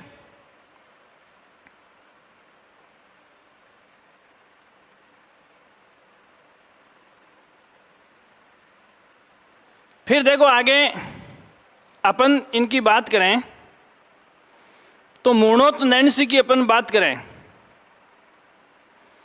मुणोत नैन्सी ने गुर्जर प्रतिहारों की कुल कितनी शाखाओं का उल्लेख किया है? 26। ये राजस्थान में जितना ख्यात साहित्य है, देखो ख्यात साहित्य किसको कहते हैं? ख्यात क्या है? ख्यात साहित्य का प्रकार है। रासो क्या है? साहित्य का एक प्रकार है। और राजस्थान के इतिहास का अकाउंट देने वाली सबसे प्रसिद्ध जो ख्यात है वो नैनसिरी ख्यात है। किसने लिखी है? मुणोत नैन्सी ने। और मुणोत नैन्सी ने अपनी ख्यात में गुर्जर प्रतिहारों की कितनी शाखाओं का उल्लेख किया है? 26 शाखाओं का उल्लेख किया है। कितनी शाखाओं का उल्लेख किया है? 26 शाखाओं का उल्लेख किया है।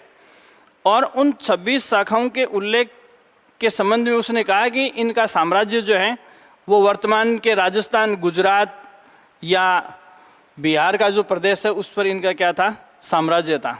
ठीक है। और नैन्सी ने अपनी इस ख्यात में प्रतिहारों को मूलतः राजस्थानी कहा है। अभी अपन विदेशियों की बात कर रहे थे कि विदेशी गुजर ब्राह्मण ऐसे आए थे, आबू के पर्वत से, अग्निकुंड से पैदा हुए थे। सारी बातों को नैन्सी ख्यात में क्या कर दिया गया है, रिजेक्ट कर दिया गया है। और उसने कहा कि प्रतिहार जो है वो मूलतः राजस्थानी ही थे। और प्रतिहारों ने सबसे पहले भीनमाल जो उनकी राजधानी थी, जिसकी अभी अपन बात कर रहे थे, उसको चावड़ा राजपूतों से जीता था। नैन्सी ख्यात का मतलब क्या होता है, जो बातें, जो चर्चाएं लोगों के बीच प्रसिद्ध होती हैं उनका कलेक्शन है। जैसे मैं आज कोई किताब लिख रहा हूं तो मैं मेरी तरफ से कोई विचार नहीं लिख रहा हूं, जो आम लोगों की जुबान से जो बातें सुनते हैं उनको लिखकर हम कलेक्ट करते हैं, वो क्या बन जाती हैं, ख्यात साहित्य। ख्यात साहित्य का मतलब है कि जनता के बीच जिन चीज़ों की पब्लिसिटी होती है उन बातों को लेखबद्ध करना ख्यात साहित्य है। तो नैन्सी ने अपनी तरफ से कुछ नहीं लिखा है, जो जनता का बहुतायत वर्ग जिस बात के पक्ष में था उसको अपने इस ख्यात में लिखा है। और उन ख्यातों में ये बात विख्यात थी कि भीनमाल को प्रतिहारों ने किससे जीता है, चावड़ा राजपूतों से जीता है। क्लियर। तो आप इसमें अगला सवाल, मुर्णोत नैन्सी द्वारा रचित नैनसिरी ख्यात में, मुर्णोत नैन्सी द्वारा रचित नैनसिरी ख्यात में प्रतिहारों को मूलतः राजस्थानी माना गया है। इंपॉर्टेंट सवाल है, प्रतिहारों को मूलतः राजस्थानी माना गया है। प्रतिहारों को मूलतः राजस्थानी माना गया है।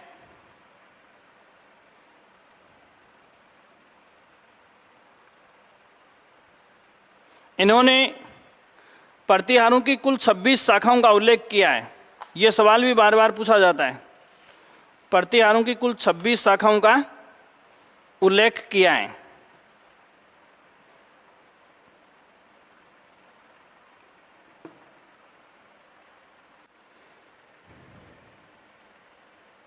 नैन्सी के अनुसार प्रतिहारों ने,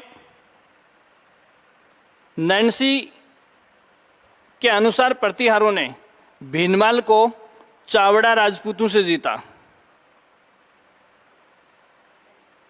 चावड़ा राजपूतों से जीता। चावड़ा राजपूतों से जीता।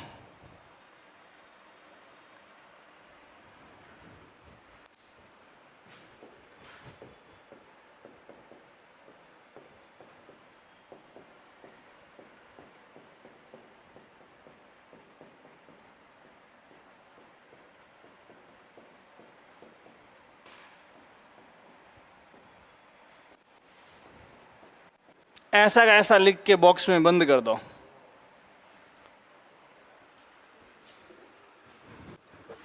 वो जो आते ही मैंने आपको चार्ट दिखाया था ना, उस चार्ट में आपको प्रतिहारों का जो विस्तार है वो ऐसे मिलेगा।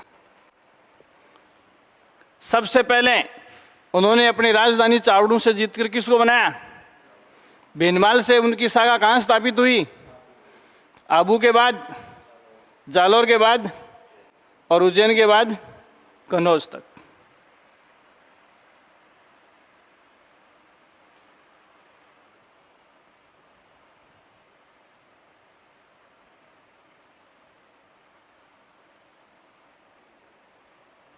राजस्थान के उत्तर में भी इनका क्या रहा है, उज्जैन कहाँ आज की डेट में, कन्नौज कहाँ है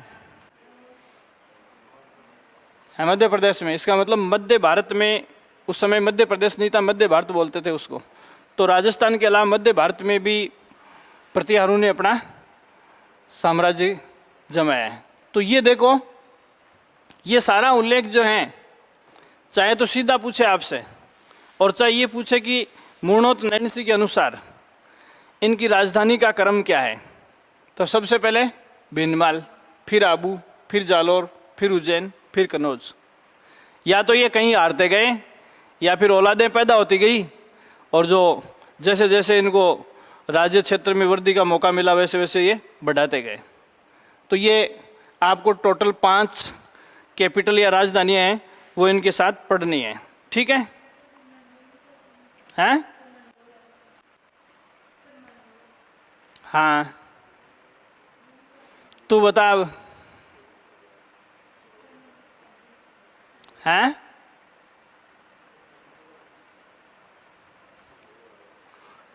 ये सही जगह है। मंडोर के बारे में आप क्या कहोगे? हैं? अरे बीनमाल में कहां से आए हैं? एक शब्द छूट गया ना। मैंने यहां बताया कि बीनमाल को इन्होंने चावड़ू से जीता। इसका मतलब सेना के साथ कहीं न कहीं ये विराजमान थे पहले से। तो चावड़ू से जीता, उस समय ये कहाँ थे? ये एक शब्द ऊपर वाला छूट गया जल्दबाजी। ऊपर मंडोर लिखो। मंडोर, बीनमाल, आबू, जालोर, उज्जैन और कन्नौज।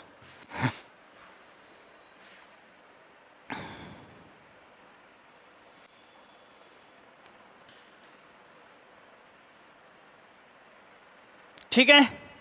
अब देखो यहां सबसे पहले अपन देखेंगे मंडोर के बारे में।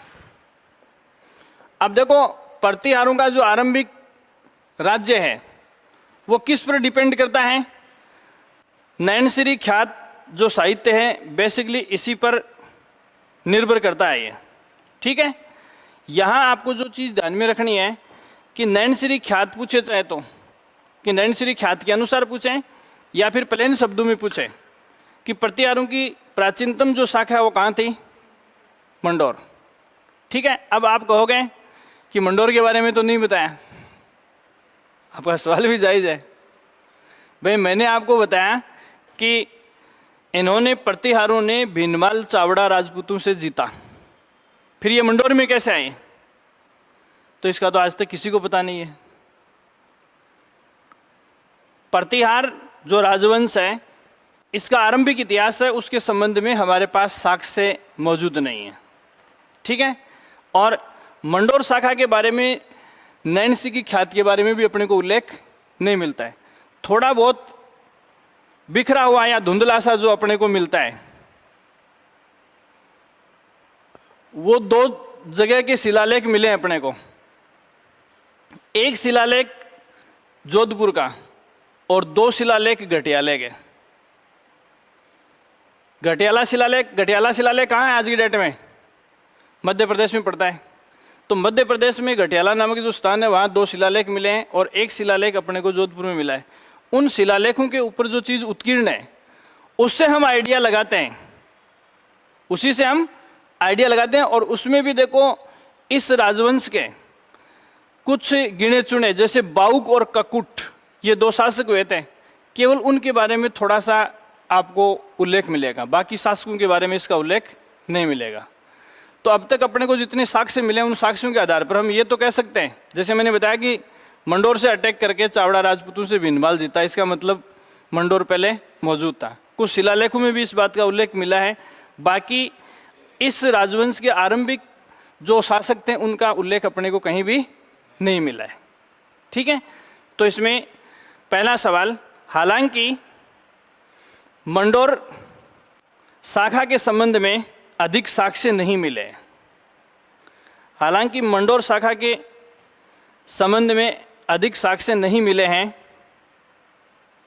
फिर भी ये प्रतिहारों की प्राचीनतम शाखा है, ये बात हम साबित कर चुके हैं। फिर भी इसे प्रतिहारों की प्राचीनतम शाखा माना जाता है, प्राचीनतम शाखा माना जाता है।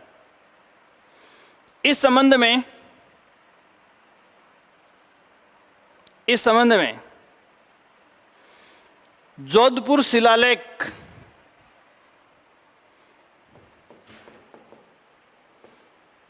जोधपुर शिलालेख 836 ईस्वी, जोधपुर शिलालेख 836 ईस्वी तथा घटियाला शिलालेख, ये 2 हैं। गठियाला शिलालेखों 837 ईस्वी और दूसरा है 861 ईस्वी। 861 ईस्वी से अपने को मतलब सेंटेंस पूरा कर लेना, साक्ष्य मिले, मतलब जो मंडोर शाखा है उसका उल्लेख जोधपुर के शिलालेख में और 2 शिलालेख कहाँ हैं, गठियाला में। इन दोनों शिलालेखों से अपने को इन बातों का क्या मिलता है, उल्लेख मिलता है, साक्ष्य मिलता है।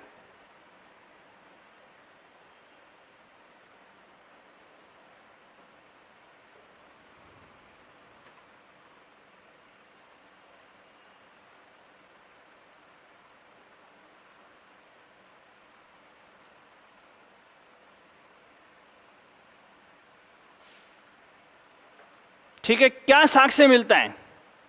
इन तीनों को अपन जब पढ़ेंगे, अब था या नहीं था ये अलग बात है। देखो,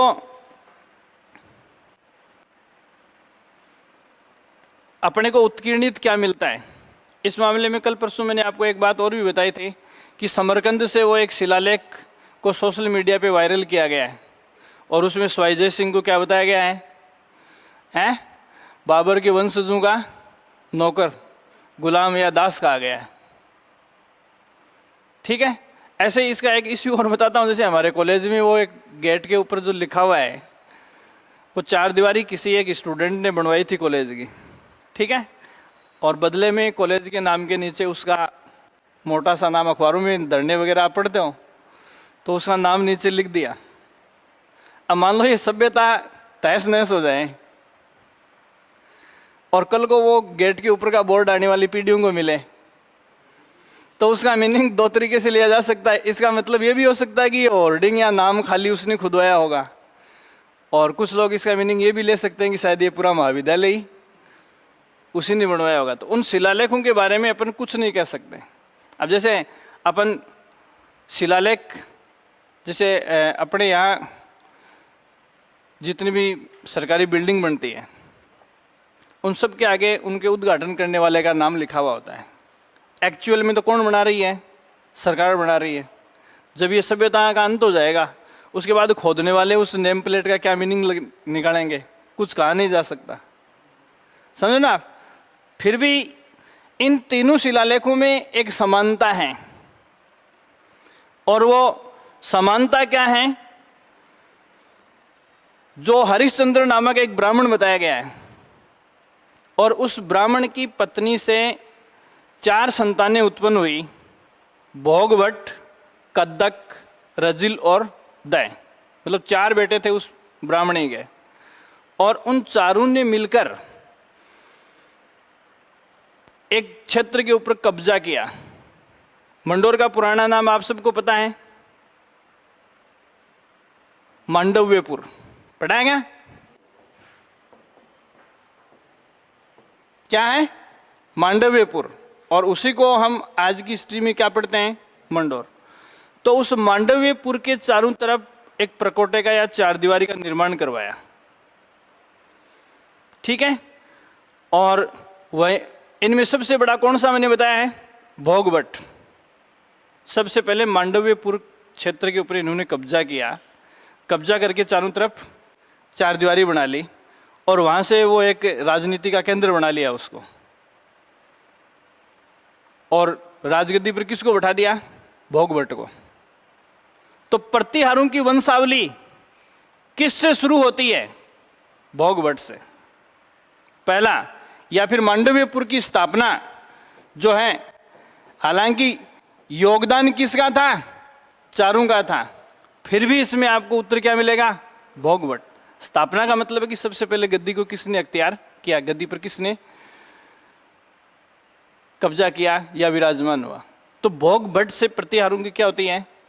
समझ आएंगे? ये सबूत मैंने पहले बताए। तो ये जो आप शिलालेख पढ़ोगे उन शिलालेखों से एक जैसी बात मिल रही है तीनों से, तो उसके अलावा तो अपने पास मानने का कोई तरीका भी नहीं है, कोई चारा भी नहीं है किसी चीज को जुटाने का। तो आप इसके नीचे लिखो, इन शिलालेखों के अनुसार, इन शिलालेखों के अनुसार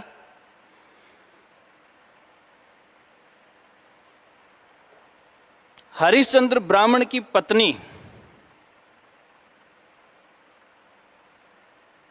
भद्रा की 4 संतानें थी। इनकी मां का नाम भद्रा की 4 संतानें थी। 4 संतानें थी, भोगवट, कद्दक, रजिल व दय।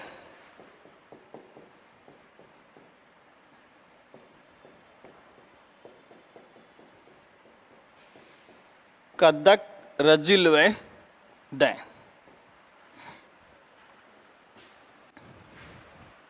बड़ा यही था, भोगवट, कद्दिल व दय, जिन्होंने मिलकर मांडव्यपुर, कोष्टक में मंडोर कर देना, जिन्होंने मिलकर मांडव्यपुर कोष्टक में मंडोर की प्राचीरों का निर्माण करवाया।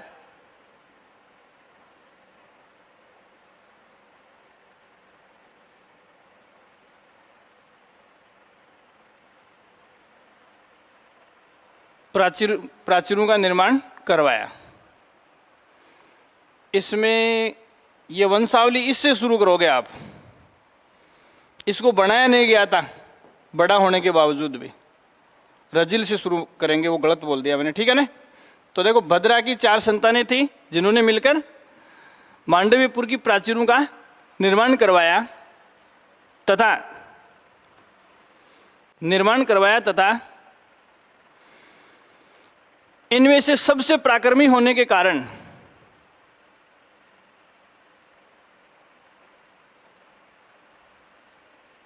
रजिल से प्रतिहारों की वंशावली शुरू हुई। पहला शासक रजिल था। रजिल से प्रतिहारों की वंशावली शुरू हुई।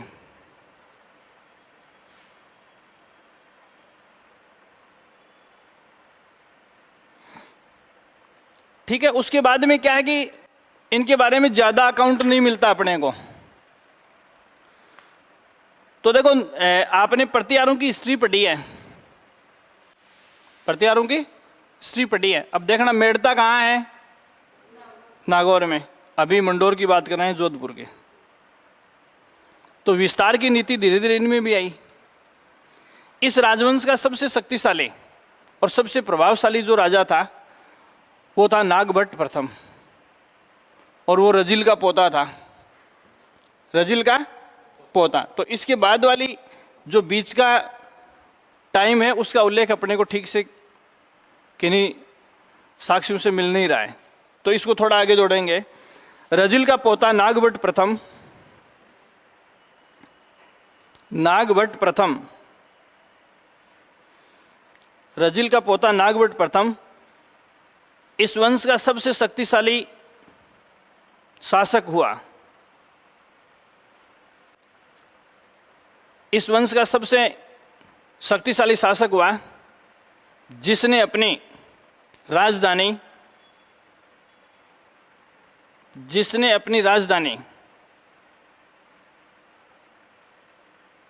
मंडोर से मेड़ता स्थानांतरित कर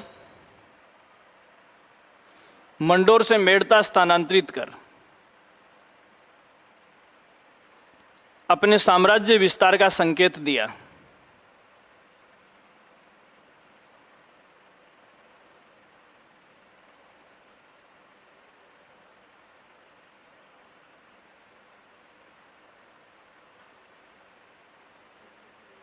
ठीक है।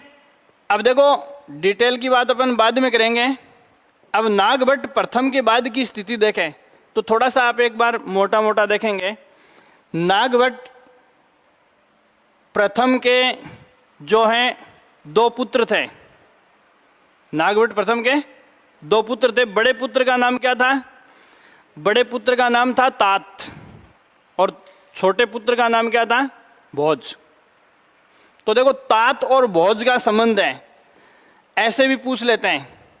तो तात और भोज का संबंध किससे है? प्रतिहार राजवंश से, नागभट्ट प्रथम का। अब ये तात आध्यात्मिक प्रवृत्ति का था, बड़ा था, उत्तराधिकार में इसे राज्य मिल रहा था, लेकिन ये राजकाज त्याग कर आध्यात्मिक प्रवृत्ति के कारण प्राकृतिक आश्रमों में ये चला गया था। तो किसके पक्ष में चला गया साम्राज्य? भोज के पक्ष में चला गया। उसके बाद में फिर अपने को हिस्ट्री के जो स्रोत मिलेंगे वो स्रोत फिर अपने को क्या मिलेगा? धुंधला मिलेगा। फिर यहाँ की हिस्ट्री जो अपने को साक्ष्य मिले उनसे स्पष्ट नहीं होती है। तो इसमें अगला सेंटेंस लिखेंगे, नागभट्ट प्रथम के बाद, नागभट्ट प्रथम के बाद, नागभट्ट प्रथम के बाद उनके बड़े पुत्र तात की आध्यात्मिक प्रवृत्ति के कारण, आध्यात्मिक प्रवृत्ति के कारण, आध्यात्मिक प्रवृत्ति के कारण, आध्यात्मिक प्रवृत्ति के कारण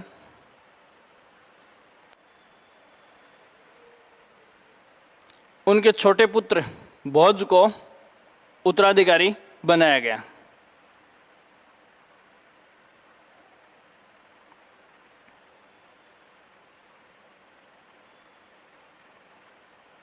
इसके बाद मंडोर के प्रतिहारों का इतिहास फिर धुंधला हो जाता है। इसके बाद मंडोर के प्रतिहारों का इतिहास फिर धुंधला हो जाता है। ये आरंभिक इनका इंट्रोडक्शन है जो मैंने आपको बताया है।